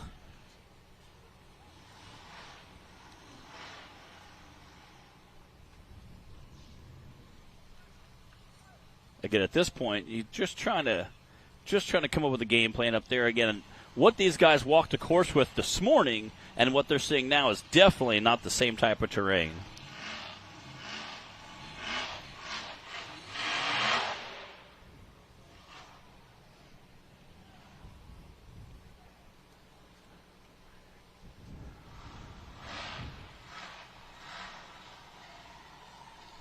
Looks like he's going over and trying that far right side.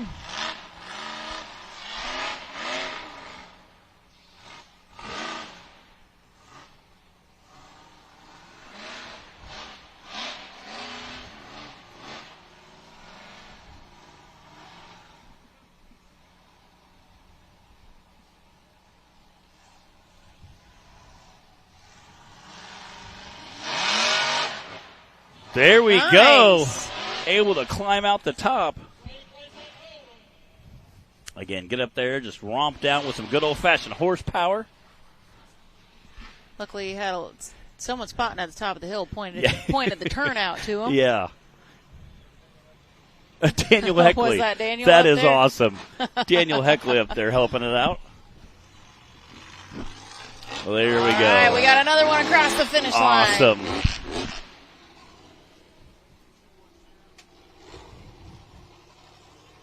.840 for Dan Bowman. So second place time right now on course 4 of the 2 that we have.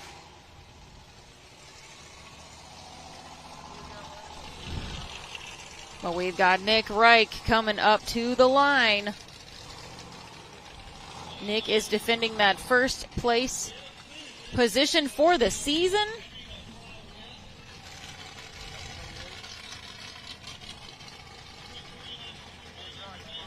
All right, Nick Wright, clock is hot. This is your season leader coming into the last course of the year. Coming all the way out of Wisconsin. All right, clock is hot. Here we go. Nick had a second place finish on course 3. He got a little wild out there, but it wasn't a smooth run, but it was definitely still very fast. So thinking right now he knows he just needs to get across the finish line with a decent time. Nothing crazy.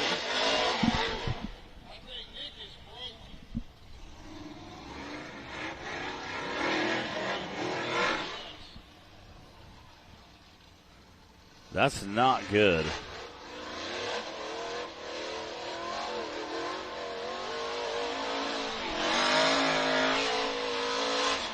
Is his front pulling? Yeah.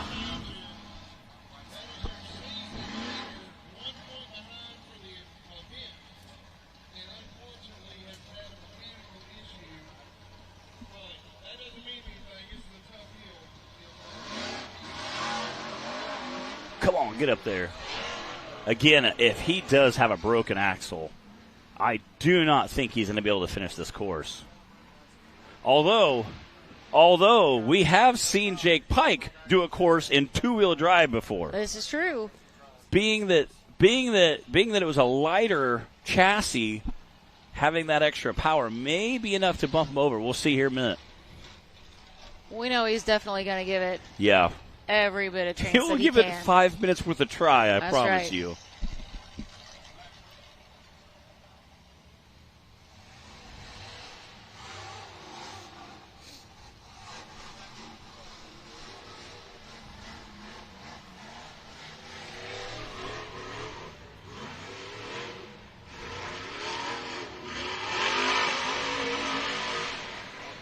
All right, here we go.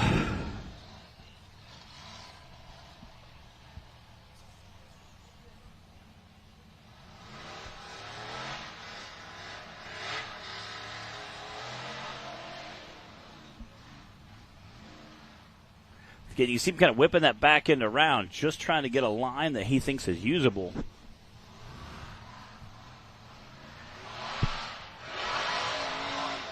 Whoa, oh no!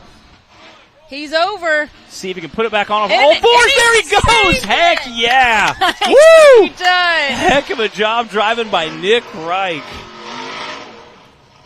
Again, the last time we saw him roll over, he was the only one to complete a course at West Virginia.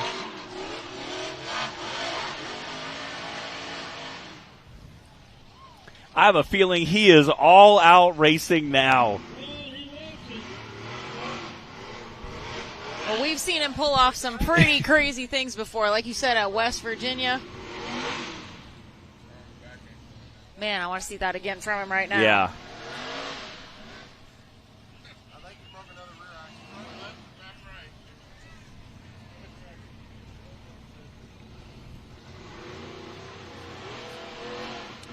Yeah, it doesn't look like it's pulling near as good. He might I think be down 2 axles might have now. let that.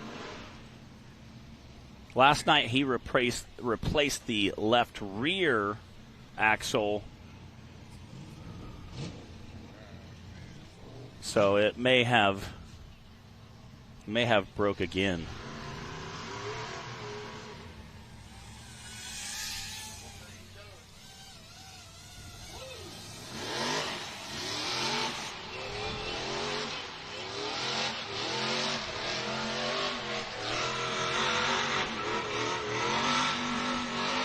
I don't think Nick's willing to call it quits until Yeah. the timer says he's done.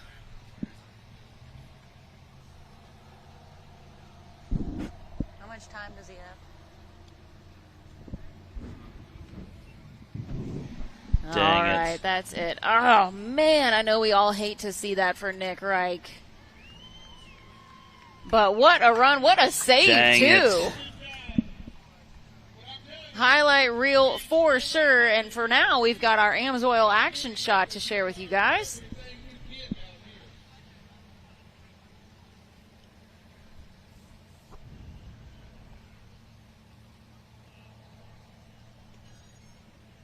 Again, you can see him giving it everything he has. Unfortunately, rolling over, tried to put it back on all fours. Luckily, was able to slide down it, bring that back end down. And you can see him gassing it right there just to bring that front end. He was so down. inverted, and he was still able to bring the Yeah. back end down and save that. That was awesome.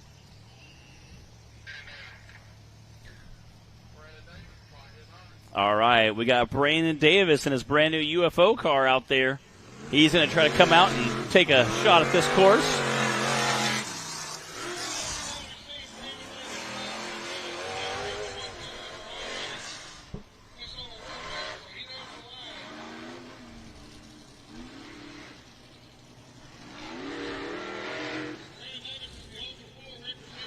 Oh, no. Oh, dang it. Brandon. Dang it.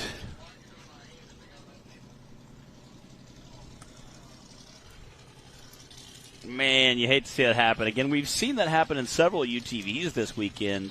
Didn't make quite the first shot. Back tire gets kind of caught on that side rear end. Oh, man. Well, as disappointing as this is for us watching, I mean, I can't imagine for these guys. They've made it this far in the season and invested all the time, the effort, the energy, and, staying up late, working on the buggies, traveling. Again, here's our Amsoil action shot. Again, this is Brandon Davis in his UFO car. Came up, landed, tried to gas it, and after a second realized it wasn't going to go. Thought I'd hit back on down. Unfortunately, that right rear tire caught the sidewall of that little berm and just gave him a little bit of a toss there. We saw almost that exact same thing happen earlier in one of the UTV classes. Yeah. I said we've seen it a few times this weekend and seen it happen before here as well.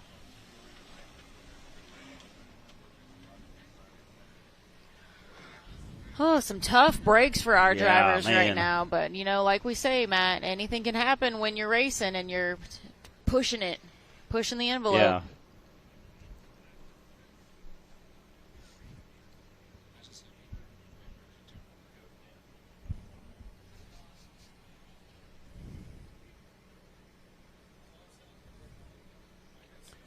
All right, guys, while we get him recovered, we're going to take a quick commercial break, and we're back with tons of more racing action here at Finals just after these messages.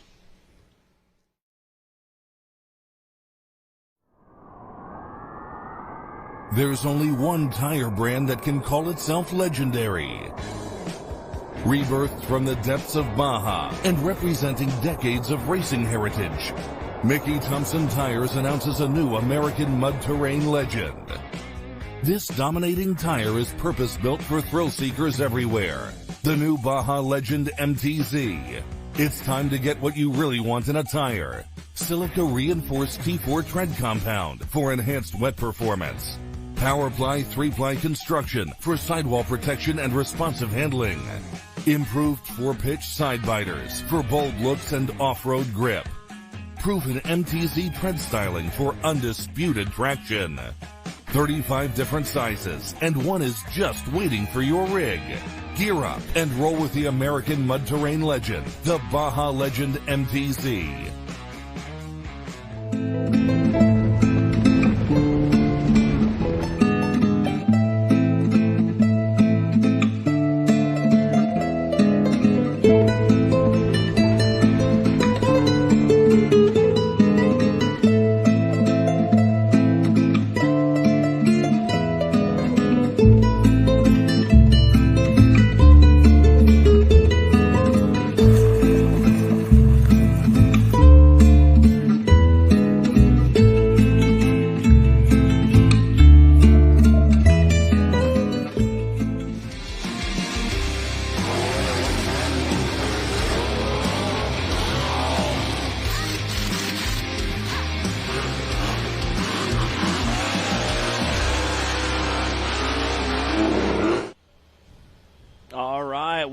Back, as you can see, Brandon Davis and that independent front suspension UFO car pulling off the course again. Just a little bit of a tip over, nothing too major. So they got him uprighted, and he'll be pulling off.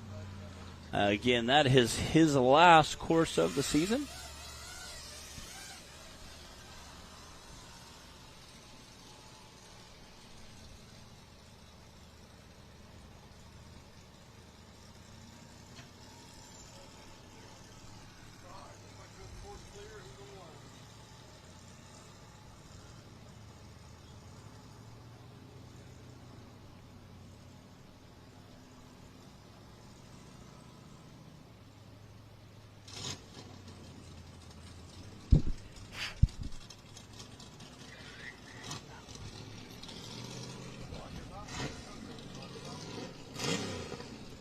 Kenneth Cozine is on the line. Let's see what he can do with course 4 right now. We've only had 2 drivers complete the course, Clint Garrison and Dan Bowman. Again, Kenneth was working on his steering last night, had broken some bolts and was able to get him put back in, get some spares picked up. Scott from Sunfire Off-Road is helping him get it put back together. So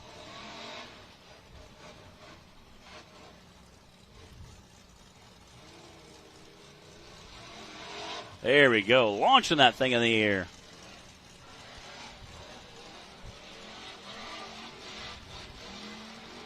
All right. Again, able to make quick work of that rock section. Yeah, again, they able to carry enough momentum, just scrape the belly right past that last ledge.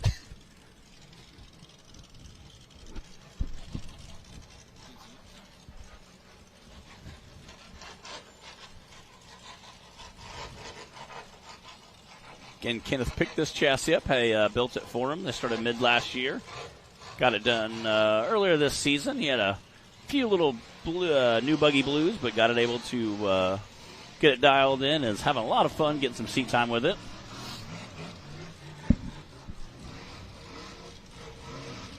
I think this course will be the biggest test so far. Oh, yeah. For the double down buggy. And here we go.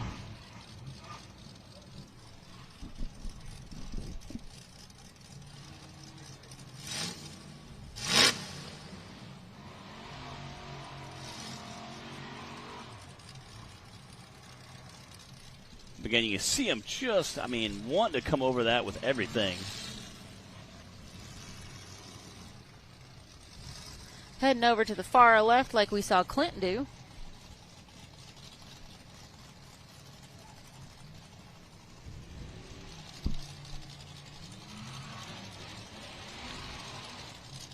Oh. Again, being able to complete this at this point automatically puts you on the podium. Again, maybe top 5, depending on how many finishers we have for the day.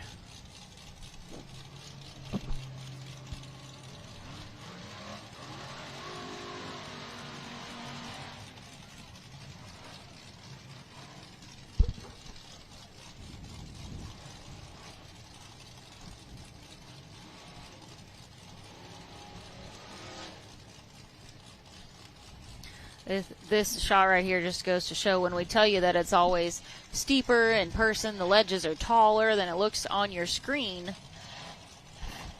then this is a great example of that. These are some of the baddest buggies out and drivers out there, and they're having trouble with this ledge. So it's not quite as easy as it looks on your screen right now. Oh! But I think... Dang it. I thought he was up, but he rolled over, but Yeah. stuck the landing and is back at it.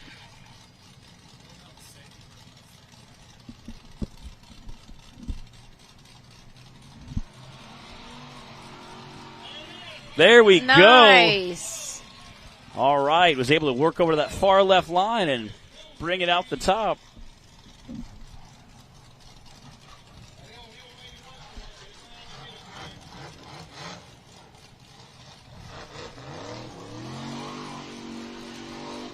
You know he has to feel good right now. That is definitely a good feeling right there.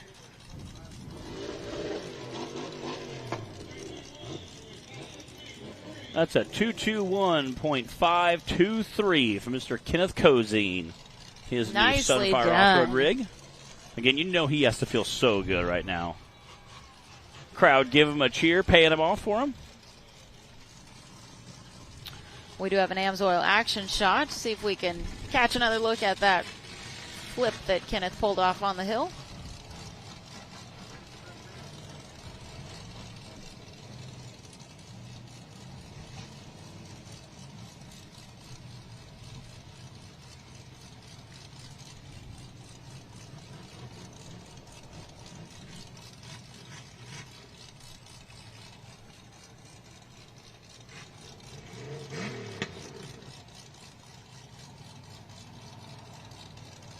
Nice.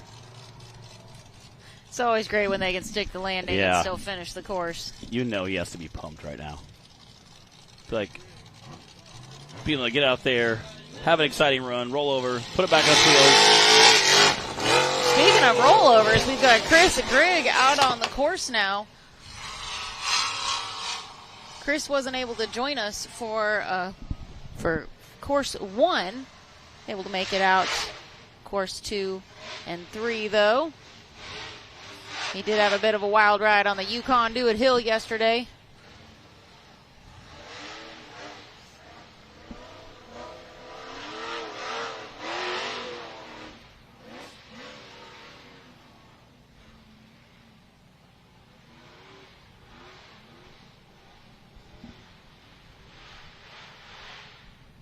You can hear him just ripping through that upper section.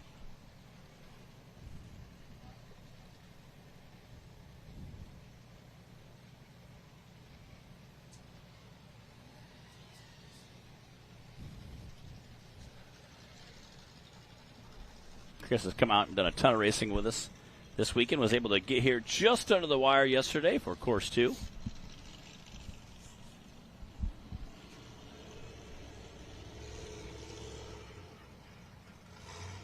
Getting picked up this chassis about a year ago or so. Got a lot of great parts on it. It's a wide open design chassis.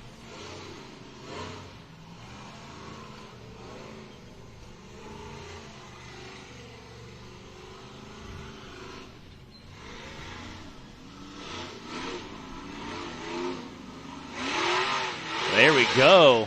Making it look easy. Now we got to head up to that second ledge.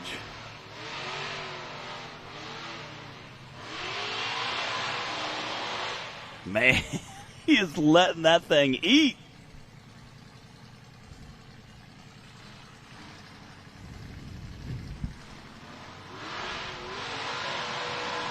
Oh, he's so close.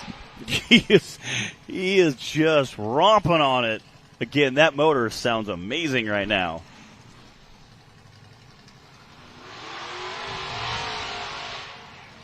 He's up. There we go. Nice.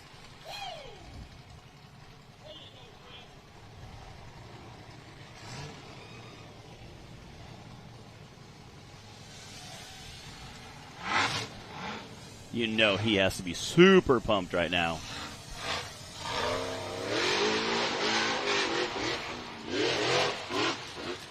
There we go.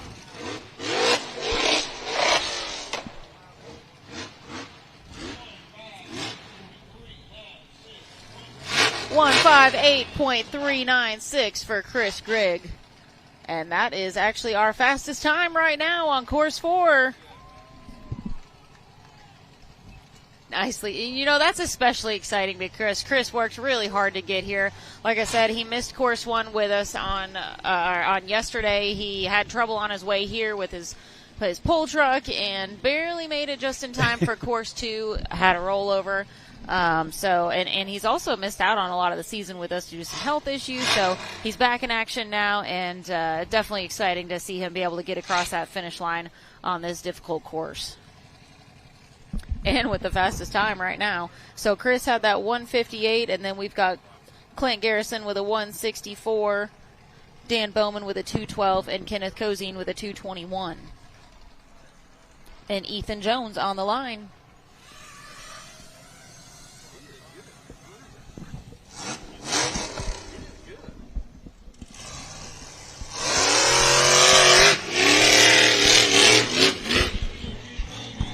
Ethan Jones and this wicked buggy have definitely been doing work this season. He's been making a ton of more races and just rocking it out.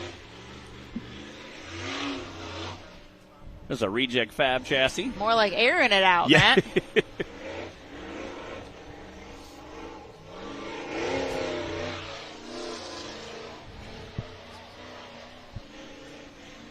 I'll say we got a handful of reject fab chassis out here this weekend.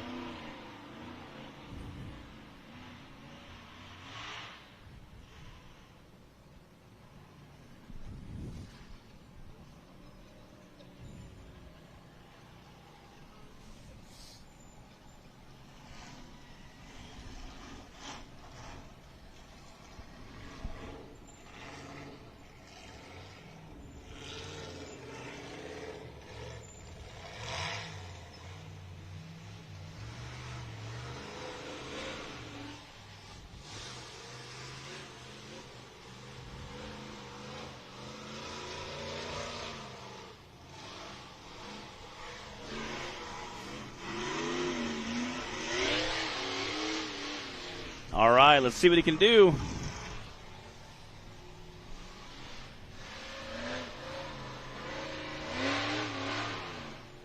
Looks like he's starting off a little bit more slightly to the right. Kind of more trying that middle section.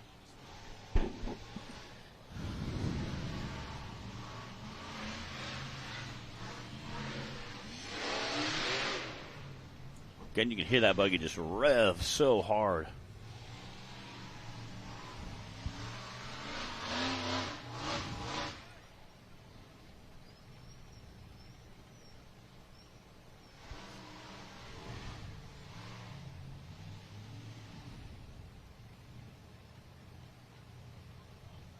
Looks like he's trying to get set up in that far left line now.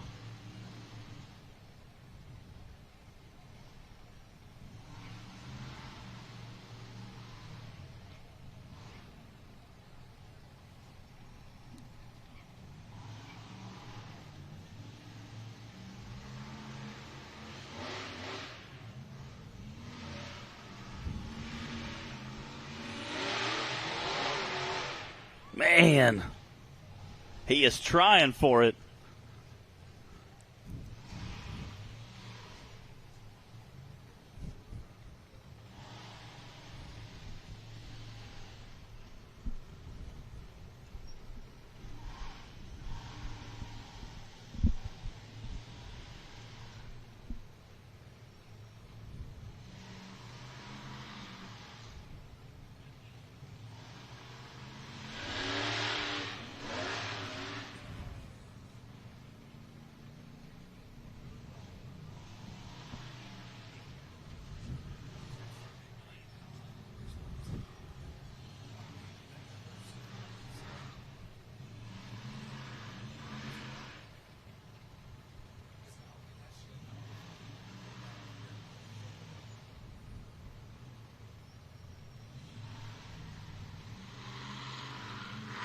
Yeah, you see him kind of slightly walking that left side, trying to get that front end to bounce up.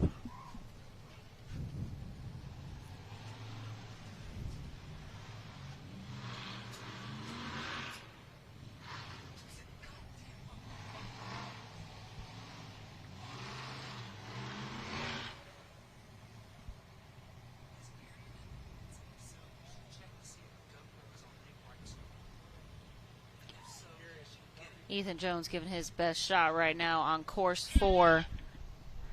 If you're just tuning in to Hillside Live, thanks for joining the racing action. You guys are watching the last course of the 2025 season for our unlimited bouncer class. Ethan Jones doing everything he can to get up this last ledge right now. So far, we've had only 4 drivers finish the course.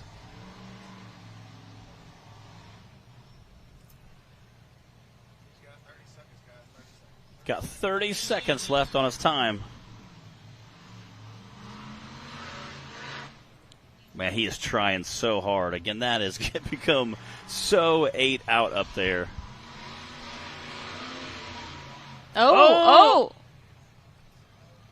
I think that's going to end it for Ethan. Tell him to throw it in reverse. I think he can bring it back down. He's probably got about 15 seconds left. Dang it. Man.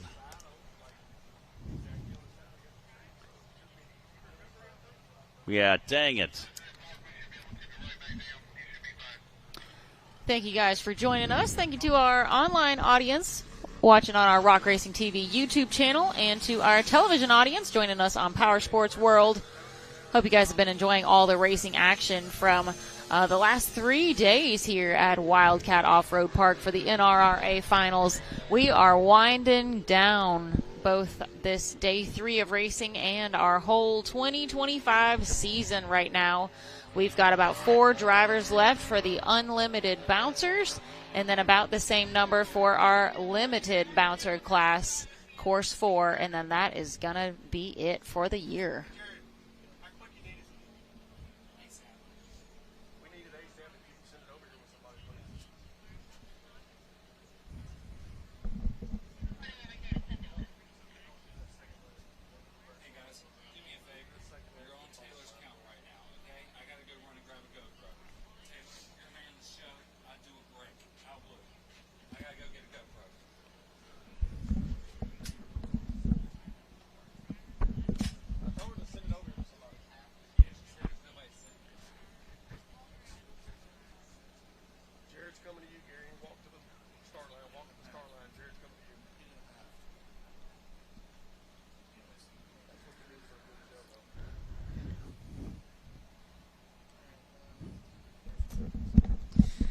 All right, folks, while they continue with this recovery, we're going to take a quick commercial break. Then we'll be back at it right after this.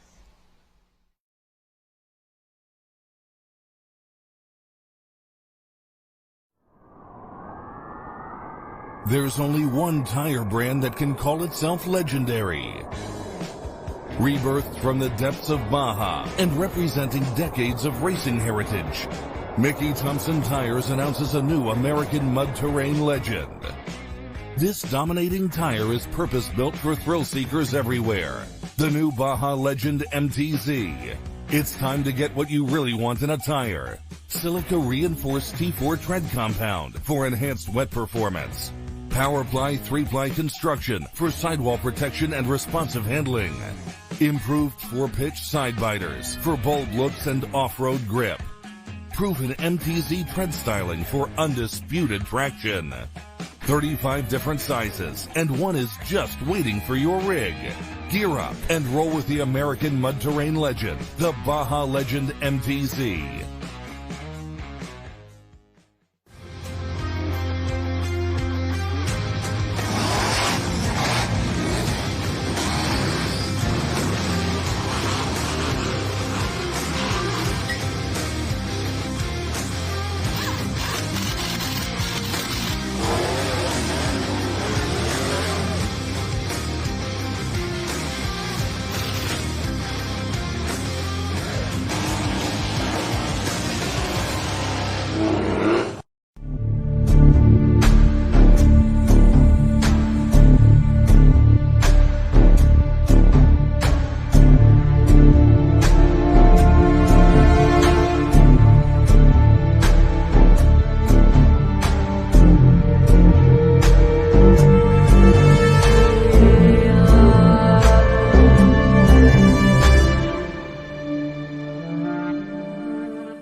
How often should you rotate your tires if you're running a square tire setup? Now, that is definitely a loaded question. There's so many different variables, from the machine to the terrain to how much air pressure you're running to the tire that you're running. Is your tire a radial? Is it a bias ply tire? There's a lot of variables that come into this. And I can only tell you what we do. And I can tell you I can give you some examples of some of the machines that we have here right now and how often we rotate the tires on our machines. For example, let's just talk about our 2025 RMAX 4 and the tires that we have on this. Now, this is a square tire setup. And we are running the carnivores on here, and these are a 30, 10, 14. This tire is not a real hard compound tire. And that's another thing that comes into play, is how hard is the compound on your tire? If you're comparing this tire to a Sedona Ridge Saw, number one, it's not even going to be the same or close to that comparison, because your tread pattern is pretty far apart compared to a Sedona Ridge Saw. Now, how far apart your lugs are, how tall the lugs are, has a lot to do with it as well. And once you get to a point, if you see this front tire cupping, now what that's going to mean is, like, this lug is lower than this lug. This one here is real high, this one's real low, and it's going to be alternating like that. Your machine's going to start riding rough if the front tires are cupping. And then if you see your rear tires wearing down, if you see that tread starting to drop a little bit more than the front tire, but unfortunately by then the damage is kind of already done. You've already ran them too far. You're a little behind on your rotation. Now let's look at our Yamaha X2 1000 here. You can see the front tires, they're okay, nothing wonderful. And what actually happened is we missed a tire rotation on our last oil change. And you can see this one here, like that's smooth right there. So this tire, that's going, that's definitely too late. So the tire rotation on this, if we had done it right at the right time and correctly, your lugs would be about the same as what they were on the front. But we missed that window of opportunity, so now these tires on the back are definitely too low. Let's take a look out here at a couple things that we have. And something that it kind of sucks is the Defender Limited. Let's talk about the Defender Limited. 2025 Defender Limited right here. Let's talk about these tires right here. Now, Can-Am, talk to me. This is a 30 by 9 by 14 on the front. And this is a Track Force XPS. It's a radial tire, but really resembles the Carnivore. So then we look back here at this back tire. 30, 10, 14. Okay, Can-Am, you gotta help me out here. Either take an inch away or give me an inch in the front. Because technically this is not a square tire setup by 1 inch, which sucks. Now, we do rotate these tires front to back, even though it's not a perfect square tire setup, because we want to get maximum amount of wear out of our tires. Honestly, you aren't going to notice a difference if it's off just a little bit to rotate them. Now, what you can't do, and let's look over here, the Commander Max XT, we can't. 28, 9, 14. Ooh, what do we got here?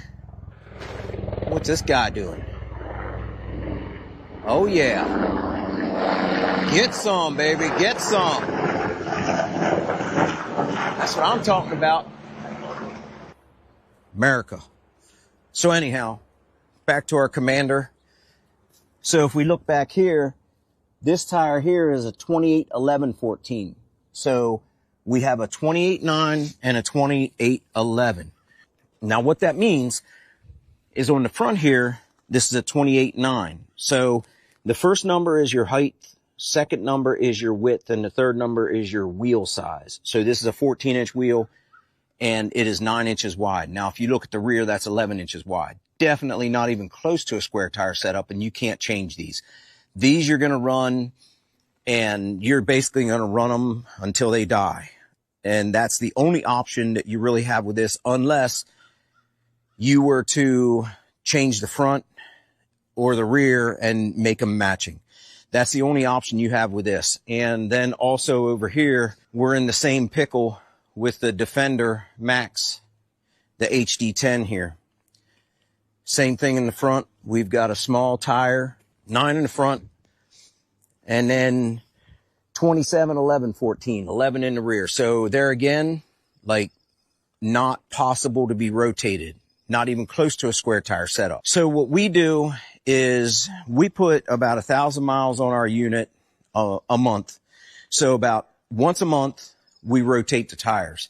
If it's every other month, just because it might be winter, we might not be running the machines as hard, we might rotate them every other month. Now, I do know some guys that will rotate them at oil changes because they just don't drive that much. They just don't use them that much. Now, if you're running on hard pack, if you're running on roads, even dirt roads, you're going to wear your tires down a little bit faster than as if you were out on a trail. You're going to be able to tell where you're riding and what it's doing to your tires. And it also is going to depend on how much of a load your machine is carrying. There's some people that use these things for overlanding, and they have a lot of gear in them, so they're heavier. That's going to weigh on your tires as well. And really, like I said, man, it depends on where you're at and what kind of riding you do. So I can only tell you what I do, and I can only tell you what works for us. Don't let it go too long. If there's any doubt in your mind, rotate the tires, especially if you've got a great square tire setup. There's no sense in letting them go and ruining the longevity of your front or rear tires. You want to make sure you stay on it. So just, do a visual inspection. The tire you run, the compound you run, the air pressure you run, even the terrain you run is going to make a big difference on when it comes to rotating your tires. So I know that's kind of like a huge, round the world answer, but there is no one size fits all answer. It's just like your car or your truck. When you get an oil change or whatever, you're going to rotate your tires. And all that has to do also with if you're towing with your trucks. You know, when we tow with our trucks, we rotate more often because the rear tires get a whole lot more wear and tear if we're towing.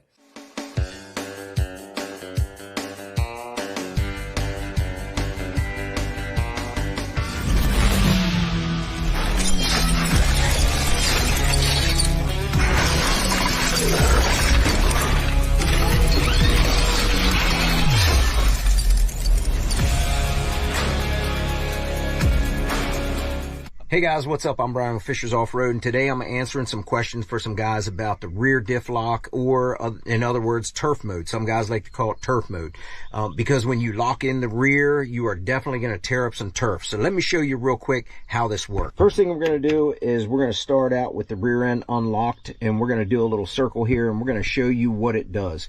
Now you can see as we're doing the circle here, it's not doing any damage to the gravel. Now what we'll do is once we get around here, we're going to actually stop and we're going to lock in the rear diff, and then we're going to try it again. Now you can see it's really starting to kind of dig up, and that's just the rear end locked in. Now what we'll do is we'll actually go in four-wheel drive, and we are all four locked in. So as we're doing a circle here, the circle gets a little bit bigger because your turning radius isn't quite as good with four-wheel drive and rear end locked in, and you can see it's still digging in. All right guys, so the moral of the story is if you are anywhere that you don't want to dig up your grass or your turf, maybe you're doing construction somewhere or working on a golf course or even your own lawn, you don't want to tear it up, keep that rear end unlocked. And then when you get on the trails, you feel like you need a little bit more traction, go ahead and lock that rear end in. And then if you need even more traction, go ahead and throw it in four-wheel drive, and man, you'd be amazed where these things can go. We'll see y'all. Take care. Have a good one.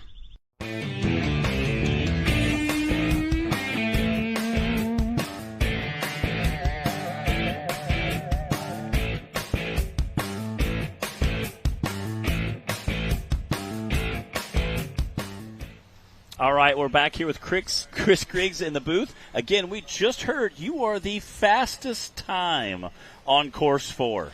Man, that is absolutely. I'm excited. I think Chris just heard that too. Yes, so I just heard that. He's pretty pumped right now. Yeah. We do still have a couple drivers to go, but man, how are you feeling right now after being one of only 4 drivers to actually finish the course so far and having the fastest time?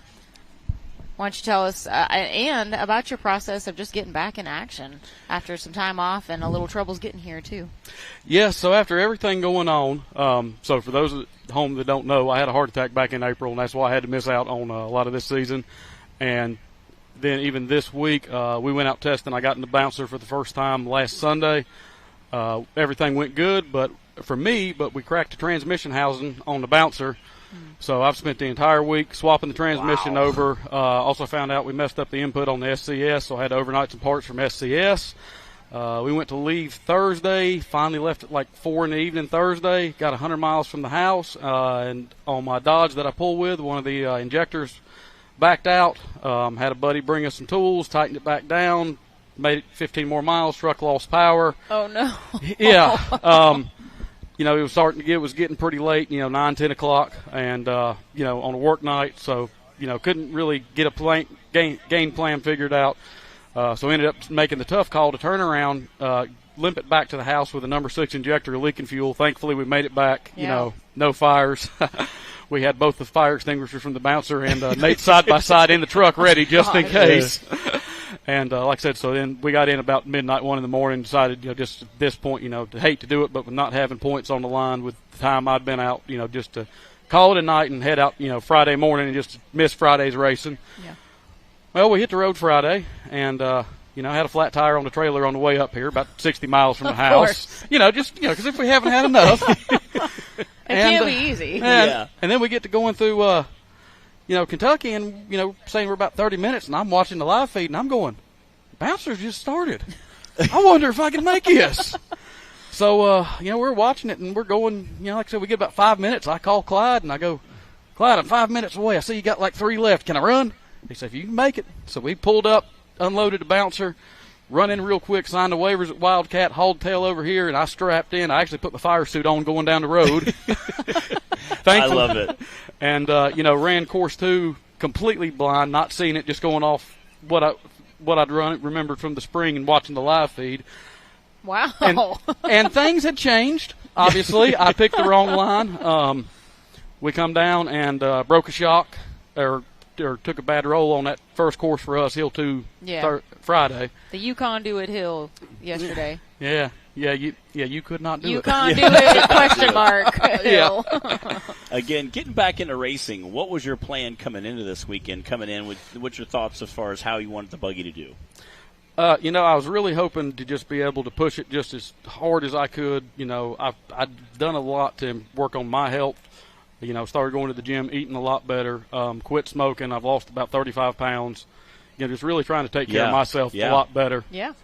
And, unfortunately, because of the broke bypass shock, y'all saw how hot I come out of the gate yesterday. That was the pace that I was hoping to keep. But with the broke bypass and not having a bypass on the front of it, I've really just had to go real conservative today and just try and get hills, just to not tear up any more equipment, because without having that bypass on the front, it was just not handling very well at all. I'm sure.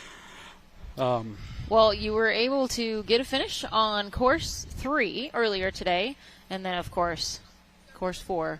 You just put down the fastest time so far. Got a few drivers left to go. So what are you feeling about that? Hey, if it holds, it's great. If not, just the fact that I was able to get 2 finishes today, with a broke buggy, or a buggy that's not or a bouncer that's not at 100%, it's a great feeling. Yeah, I bet. It's a great feeling to be back, especially that fourth course on that last ledge.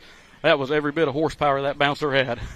We enjoyed watching you on course 4, and we're definitely cheering you on as you cross the finish line. That was pretty cool to see. We're happy for you. Have not gotten that far as next year goes. Just kind of got to do some thinking on that. I've got some things in my life that are changing. Definitely will hopefully want to come back, but, it's still kind of just too early to tell. Just taking things one day at a time right now. Yeah. Well, you got to prioritize your health. We definitely understand that. If you're not healthy, you can't go racing. Absolutely. And we hope to see you back again next season. But however that goes for you, you sure went out with a bang today. So thanks for coming up here and chatting with us, Chris. You got anything else you want the folks at home to know? Anybody you want to give a shout out or thank you to while you're up here? Oh, absolutely. Let me see if I can remember everybody. Barrier One Systems, Nathan Krismanek, one of my good buddies. He does a ton of work helping me out. We actually used his truck to get up here. Solid dude. Of course, East Coast Gear Supply at the start of the season. They came and refreshed our third members for us in record time. Really helped us out at the start of the season. Of course, what is now Wizzo's Suspension and Fabrication. He's always helping us out with shocks. Let's see. I said he's and I might be able to help you out here, Chris. Yeah. Got you a little cheat sheet. Let me see if I get what we got on here for you. What did I put? There you go. Oh, thank you. Let's see. Of course. Wide Open. Go Forth Wheel and Tire always helping us out. Wheels and tires. Meru Safety, MJ Printing and Graphics, keep that thing looking good. Cutler's Fab. Look good, drive good. Hawks Motorsports for putting the tune in that motor. Jason Dillard with them. That thing runs fantastic. And, of course, Dunebug Donnie's Tire Grooving. And Richard Hodges Dirt Works for giving us somewhere to go test that. Yeah, I seen some spy photos on Snapchat last week, and I said, ooh, what's that? He said, is Chris? He's practicing for next week. And I said, that's awesome. I was super excited to see. Again, he's a great guy. I know you and him do a lot together, so very, very cool. Oh, yeah. Well, thanks for coming up and chatting with us, Chris. And once again, congrats on how your course 3 and 4 went today. Absolutely. Hope you enjoy the rest of the evening. See you at the banquet. Absolutely. We'll see y'all. Heck yeah. Again, Chris Grigg, come back. Having a great time with us. We appreciate you guys tuning in. Sounds like we're about to go racing. Do we have a course clear yet? I know Wade Good was sitting down there on that race line starting gate, but he, I think, probably backed up to watch to see some course stuff. Maybe found a cool spot to sit in until they get the recovery done. All right. Looks like we're not quite done with recovery, but we're going to take a quick commercial break, and we're going to be back right after these messages with Wade Good.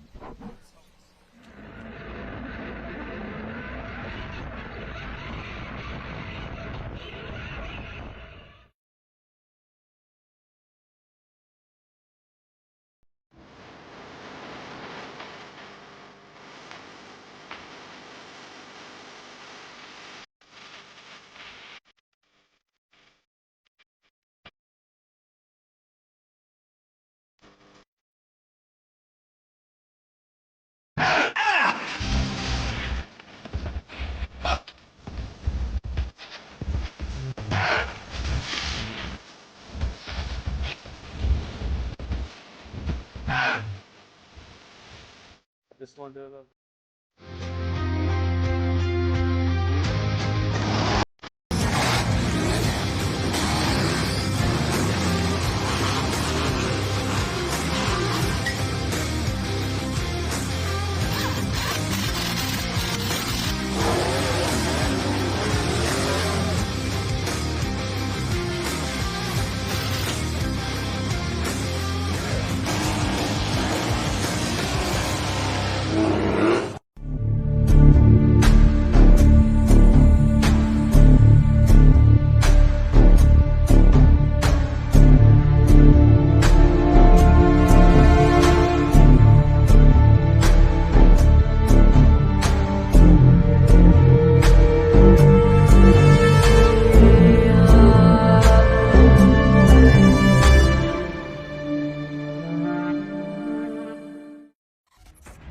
The Mickey Thompson Premium Mud Terrain is on the road and full of undisputed attitude. The Baja Boss MT. No compromises, ever. We are purpose-built tires for truck and Jeep enthusiasts everywhere. All mud tires are not created equal, and here's the proof. Powerfly XD construction, asymmetrical tread design, extreme side biters, and more. Find your tire size today at MickeyThompsonTires.com.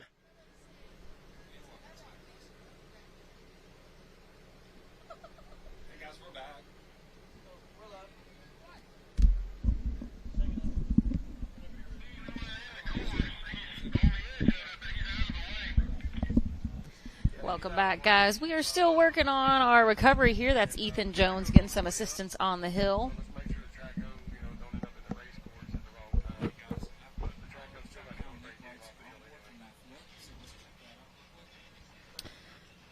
For our online viewers, we do have a little something to share with you right now.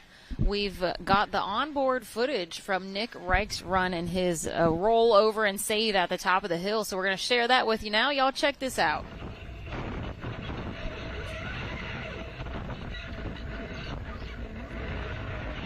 Again, you can see him rolling back over and getting right back into it. Yeah, let's play that again. We gotta get another view of that.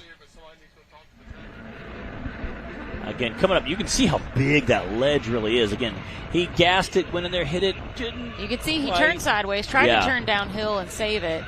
He's sliding on the nose and kind of gassed it. You saw that rear end come back down, and then he got right back into the gas.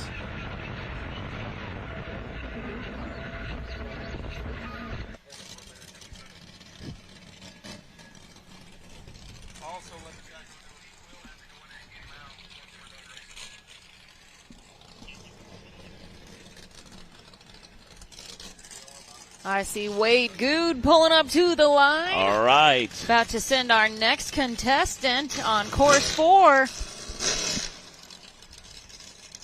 Again, Wade is sitting in second in points right now. And with Nick Reich having a DNF, if he can finish this course, that will put him in first place for the championship. No pressure. So, literally, at the last possible chance, Wade is going to let it all hang out for all the doll hairs. Again, no pressure. All eyes on Wade.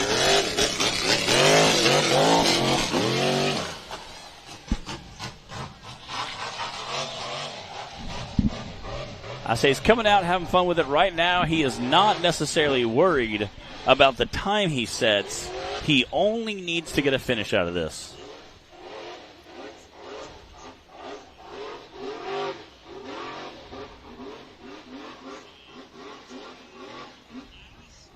Nice smooth uphill section there.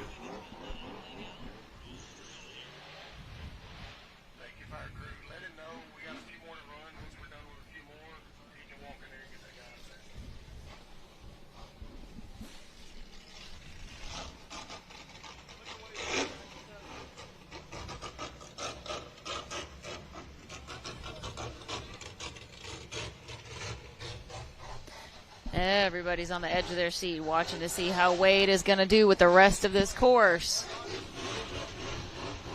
for the championship. Here we go.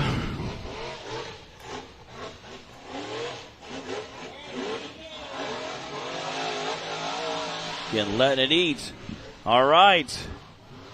Again, starting off in that far left line. What's he going to do?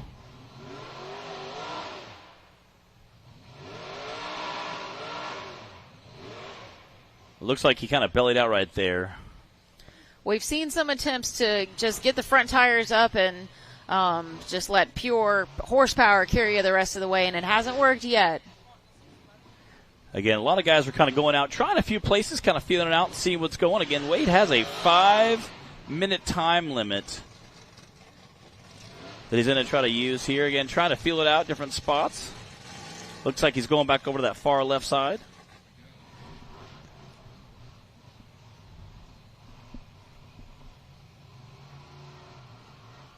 Here we go.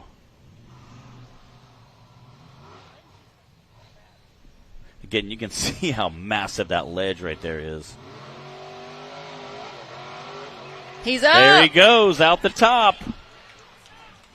And that right there is the championship, folks. Again, that puts him high enough in points to pull out the win. Again, him and Nick battled all season. It was a hard-fought battle. Lead changes, lead swaps, and again, Wade pulling out that championship. I was trying to hear the time, but Wade is so happy right now. That's a 155.614 from Mr. Wade Good.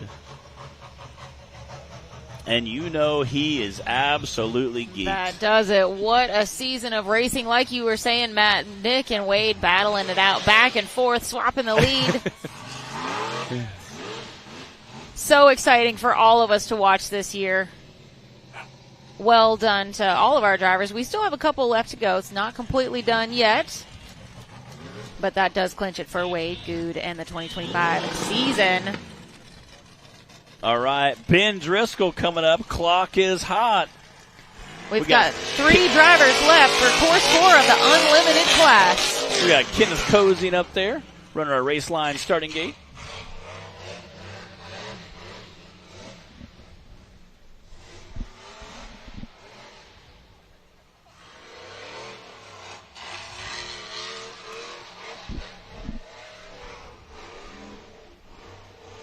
Again, Ben is getting this thing more dialed in and becoming more comfortable all season.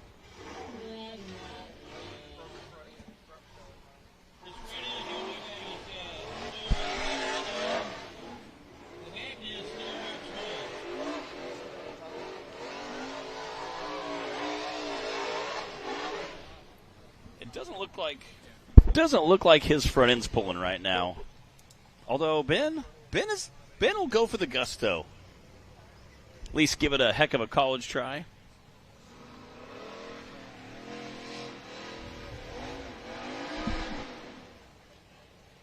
I don't think this is going to be a 2-wheel drive course, though, Matt.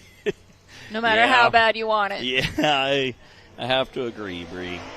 Seems like Ben has decided that as well.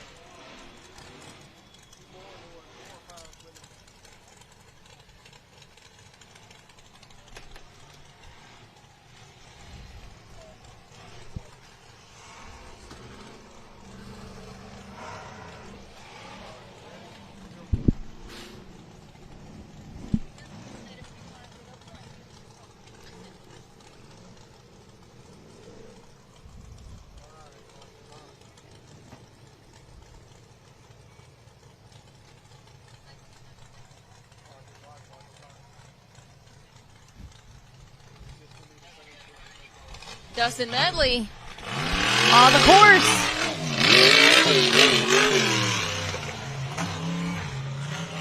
This guy is absolutely going to try to give it everything he has. This is probably the highest horsepower rock bouncer we have out here. You know he's definitely going to try to send it up that ledge. So far, it is just effortlessly leaping up the hill. Yeah, it's kind of like a mouse for your computer. You just point and shoot, and it takes up there.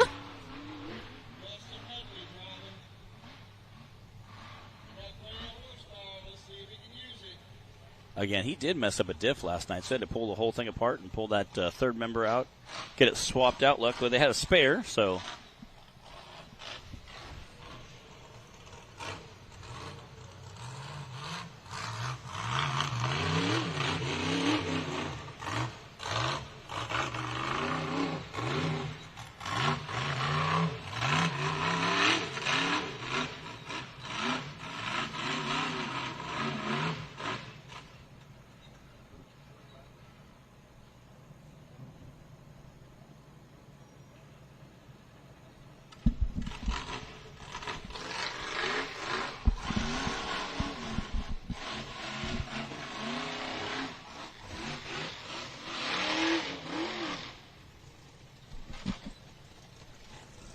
Got that dust starting to kick up again out here.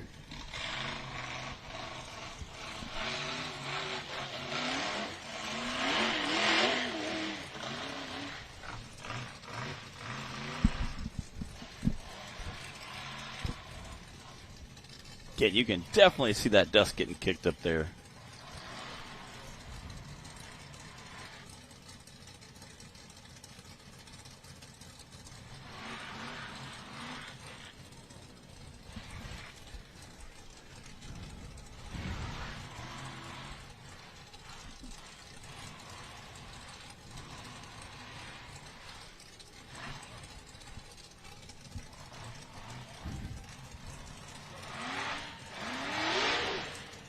Oh. No. Wait, there we go. It's not over yet.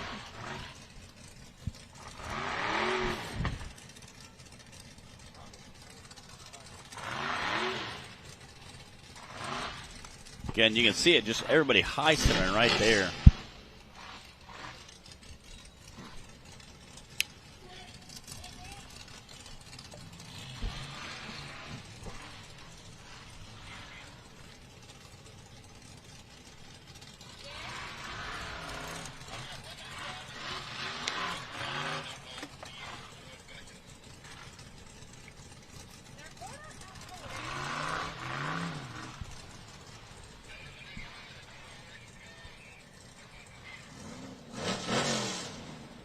It looks like Dustin's trying to get centered up on that far. There we go. Oh. There we go.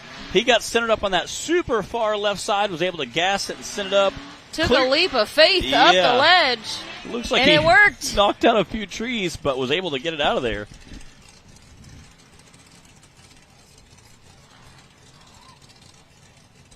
This is definitely the time to go for it. Do a little tree debris clearing out there, but again, able to use that high horsepower motor and just romp it on up.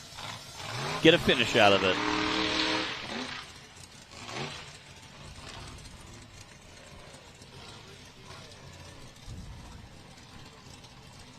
That's a 230.163 for Dustin Medley.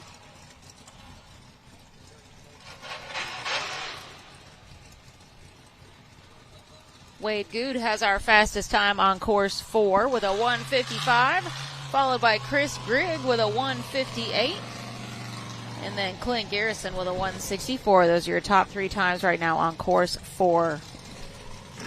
We'll go ahead and go through a top 5.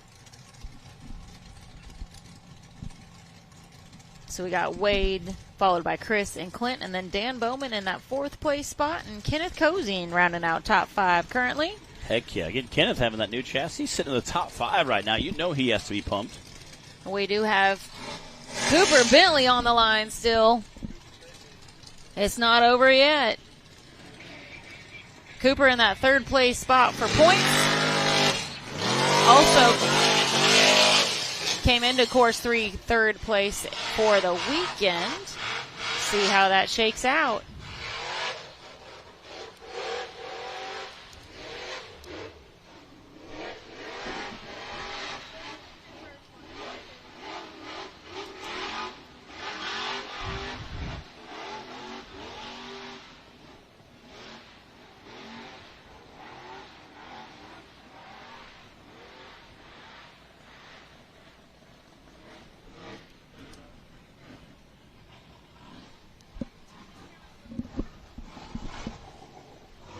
I'll say you knew Cooper has to be feeling good out there.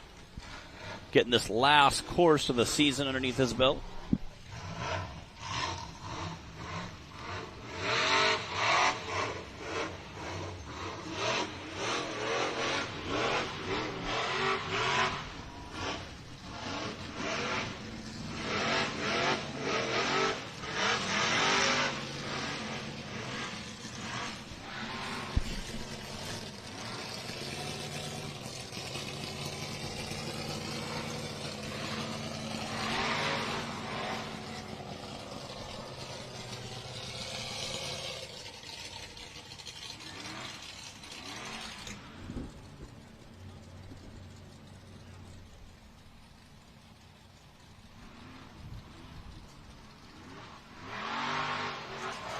There nice. we go. That was actually really smooth. That was, again, being able to clear that ledge and work its way out the top.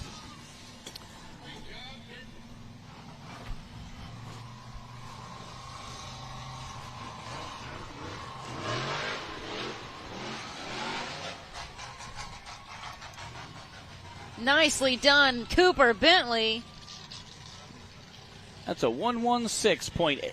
116.585 from Mr. Cooper Bentley, which will wrap up our unlimited rock bouncer racing for course 4. We still have a few more bouncers. Our limited class is still going to get ready and knock it out. We got to note, too, that Cooper just put down the fastest time for course 4 with that 116.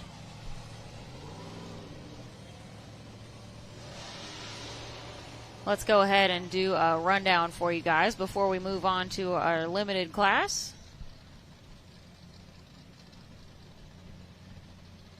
Great shot there. All right, this is our top 10. Again, I know we don't have that many finishers. I think it's going to be a little more like a top 7 right now. But Cooper Bentley coming in first place. Wade Good sitting in second. Chris Grigg coming in third place. Again, coming back for that awesome rejoin.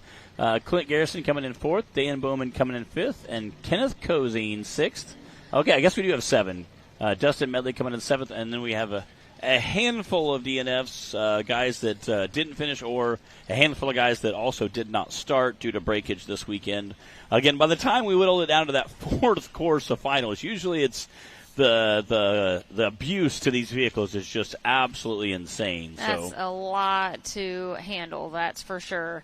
But well done to our class of unlimited bouncers. And now let's head on to our last class of the day of the season, the limited bouncers. Looks like we've got Justin Hoback starting things off for us.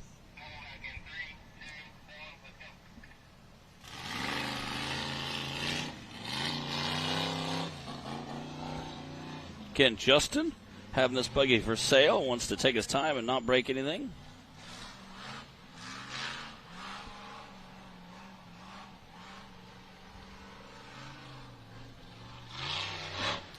Justin coming into this weekend with a 50-point lead, so he just needs to finish the course right now. And I actually do have a correction. I mentioned earlier that our limited class had the option of doing the ledge for a bonus 13 points. That was not the course 3, like I said that on. That is this course, course 4. The top ledge is a bonus 13-point option for our limited class drivers.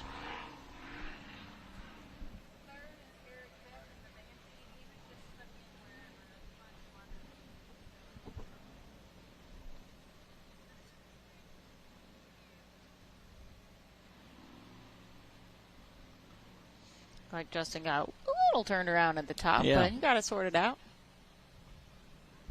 Not hard to do between the course maps all weekend changing and the dust.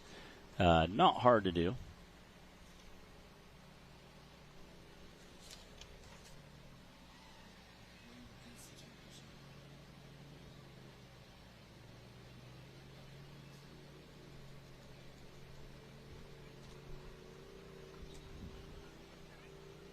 Again, Justin being out there leading, just trying to get a finish out of this. Lock in his podium for the winner.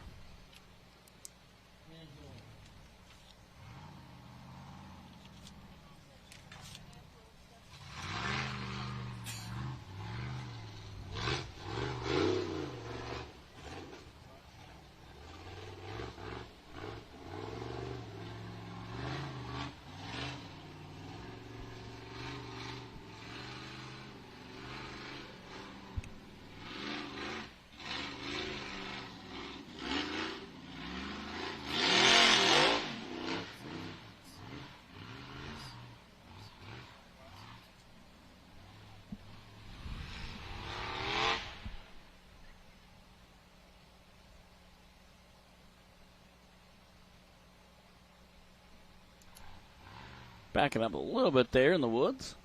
Again, you can see that dust kind of, so the sunlight coming through. Appreciate everybody tuning in with us today. I know we've had a long, dusty day of racing, but appreciate everybody on the social media, YouTube and Facebook, as well as Power Sports TV. I know it's been a long day of racing here with us. We appreciate everybody sticking through this season, coming out and having a lot of fun. Hope you've enjoyed the racing action. 179.583 for Justin Holback.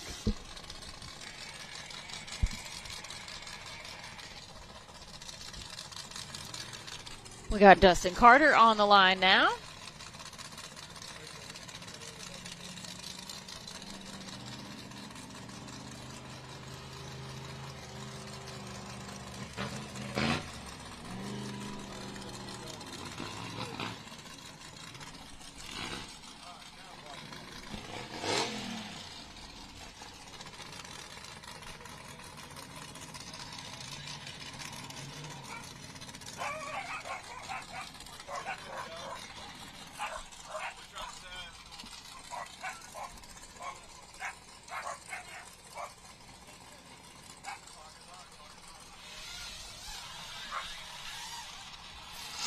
Here we go with Dustin Carter.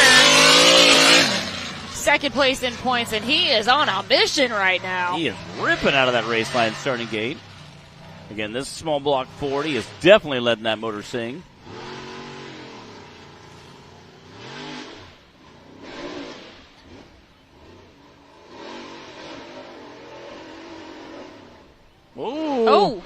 Oh, no. Squirrely. Dang it. Come on. Stink. Oh, no. He was trying to put it back on all fours. Oh, we hate to see his weekend end like that. Yeah.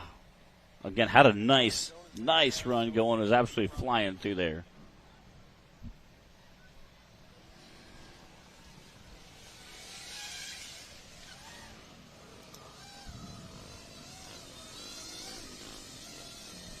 All right, here's our Ames Oil action shot.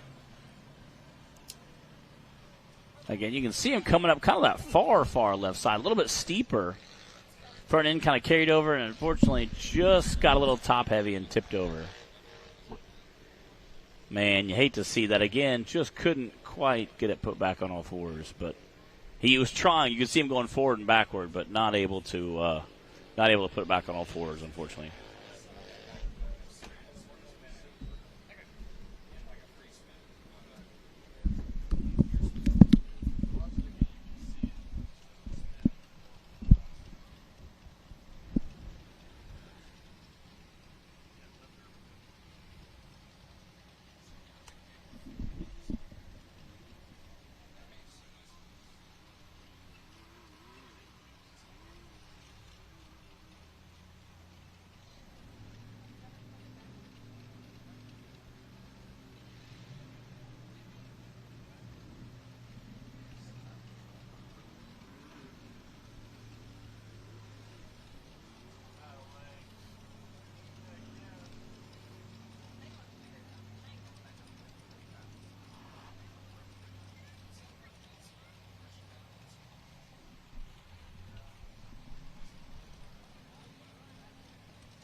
We've got Dustin back on all fours. We still have Travis Skelton, Colton Landwehr, and Eric Beck to finish out our 2025 season and our weekend of finals racing here at Wildcat Off-Road Park.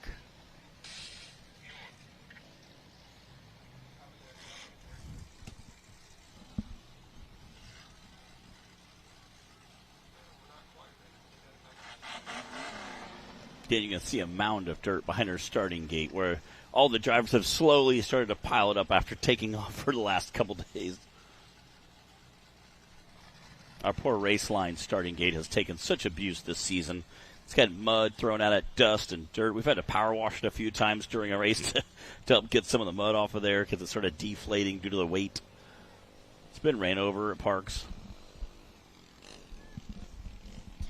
You got to be tough to last long out here. You really do.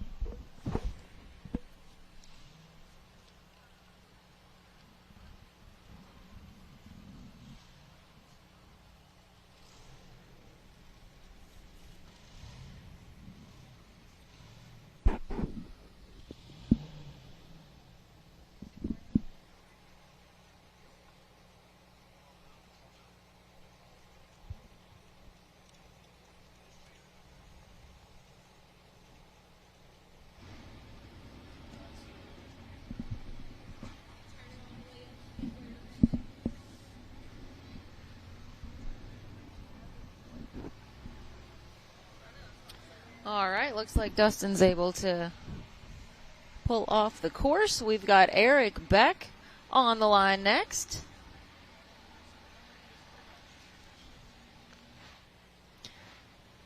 And with that DNF from Dustin, that does secure the championship for Justin Hoback for the limited class.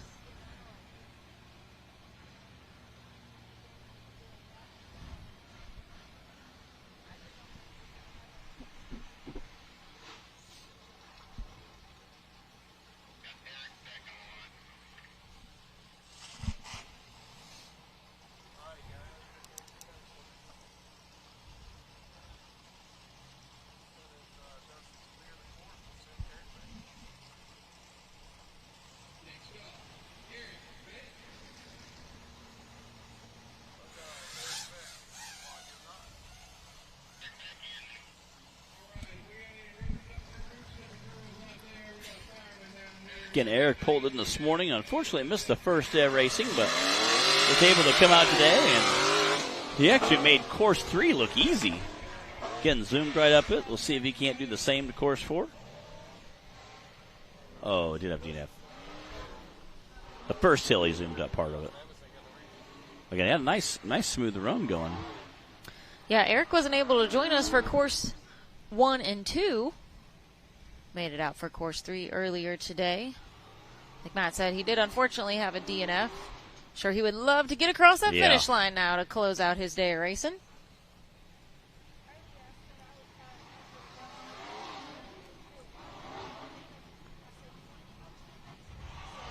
Oh, no. Dang it. Man. This is starting to look a little familiar. It is. Again, we've seen this happen here before. Last Fair Finals, we had several guys, UTV class and bouncer class, have issues like this last year. We saw this happen like half an hour ago with Brandon Davis, unfortunately.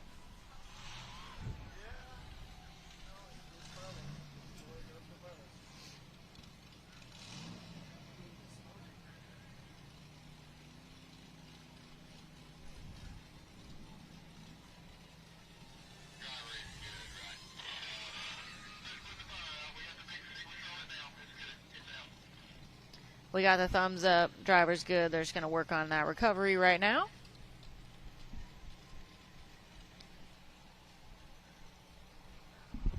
We've got just 2 drivers left for finals. Got an Amsoil action shot here. Again, cam down lane. We've had several guys kind of case that this weekend, just hitting the belly of the chassis on there. Started back up, and that rear wheel just caught a little bit of that dirt and rolled over, unfortunately.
Come on, guys. You can do it. Push.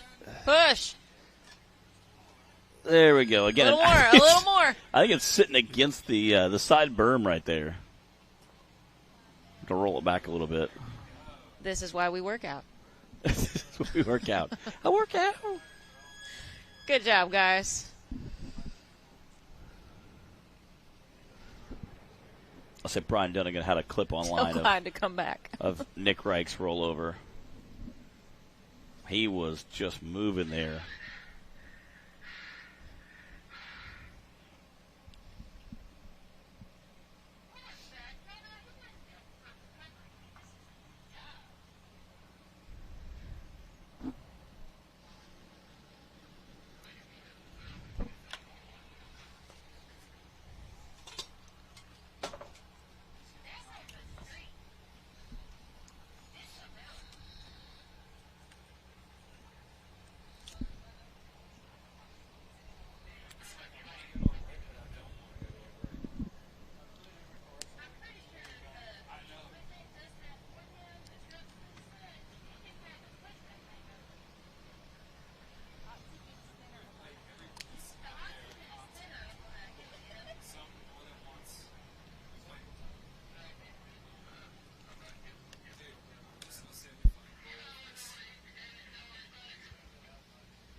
Looks like we've just about wrapped up this recovery.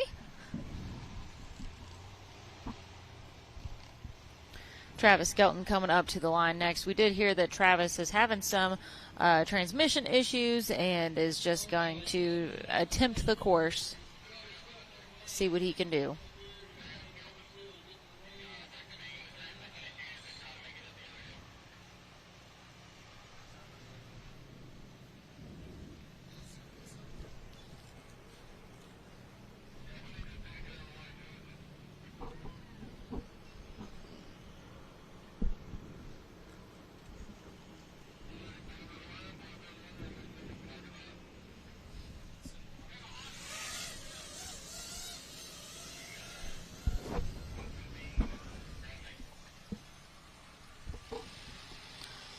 All right, here we go with Travis Skelton. He was speeding through there. He has some transmission issues, and he's going to carry all the momentum he has off of the course and try to make it up the hill to get back to where his trailer's at. Oh, that hill. Yes. That's the hill they were talking about. Yeah, yes. Not the race hill. They said he's going to attempt the hill just to get back to camp. So, again, he came through. He made it. Yeah. So hopefully he can make it back again. Had a little momentum there, so it's pretty much flat all the way back to the trailer. Again, he had some transmission issues, so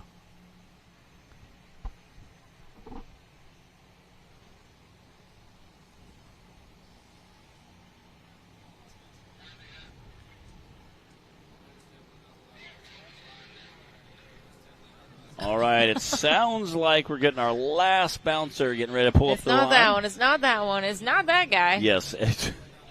Who's he going to be? Cody on a pit should bike. have one more limited bouncer coming up to the line.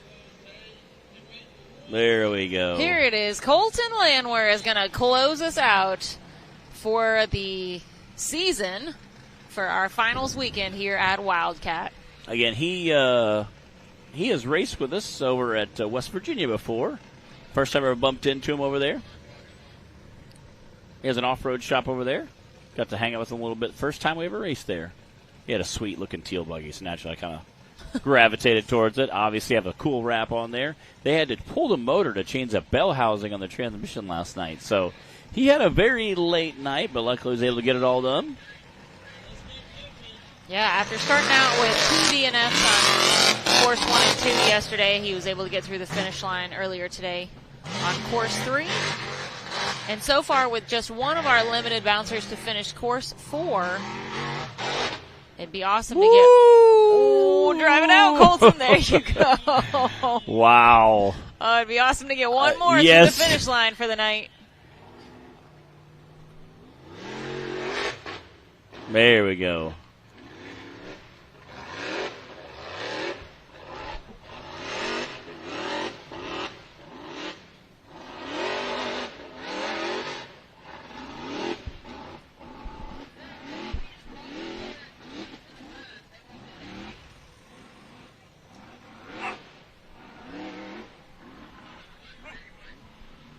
Again, climbing out the top there.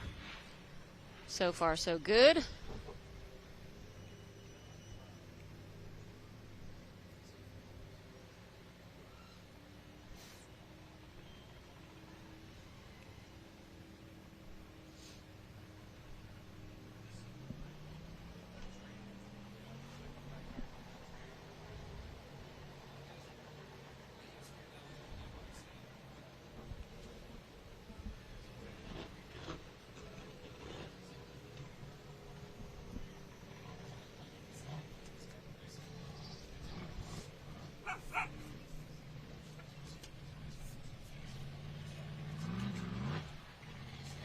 Getting lined up there.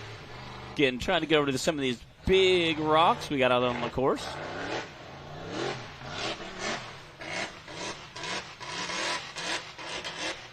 Again, shout out to Dearborn Drone Co. for giving this awesome drone footage all weekend. Nice. Wow. So it looks like So that's the looks like the limited class opted definitely not to try that line. That was where taking the ledge would have been a bonus. Yes. 13 points, which obviously Colton elected not to go for that. I would say that's very wise. And you know what, Matt? I got to say it one more time for the year. It is all downhill from here.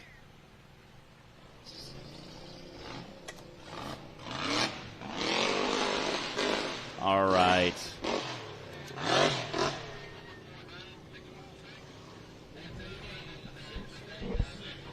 All right, with a 149.616, that wraps up our limited class. That wraps up all the classes here for finals weekend for the 2025 season. Colton did have the fastest time on course 4 for the limited bouncers, and then Justin Hoback in second with that 179. Again, awesome job of racing. Again, we thank everyone so much for tuning in. We know it's been a long, dusty day of racing with tons of racing action this weekend. That is awesome. We were able to squeak in every course for every class. It's been a really awesome time and an absolute blast this weekend. It has been, and we got to say thank you again to Yukon Gear and Axle for sponsoring this weekend's racing, to the folks here at Wildcat and the staff for preparing this area for us and hosting us once again here for finals. And thank you guys for joining us both on our Rock Racing TV YouTube channel and on television on Power Sports World. Hope you've had fun watching all this racing action along with Matt and I. We are done racing, but that doesn't mean our evening is over. We still got our awards banquet. We're going to go enjoy a nice dinner with everybody and give away a whole lot of trophies. So we will see you guys later. Remember, Battle of the Bouncers is October 24th and 25th, so you got one more racing fix with us before the end of the year. So hopefully we'll see you guys then. Thank you once again for tuning in with us here at Wildcat. We'll see you guys.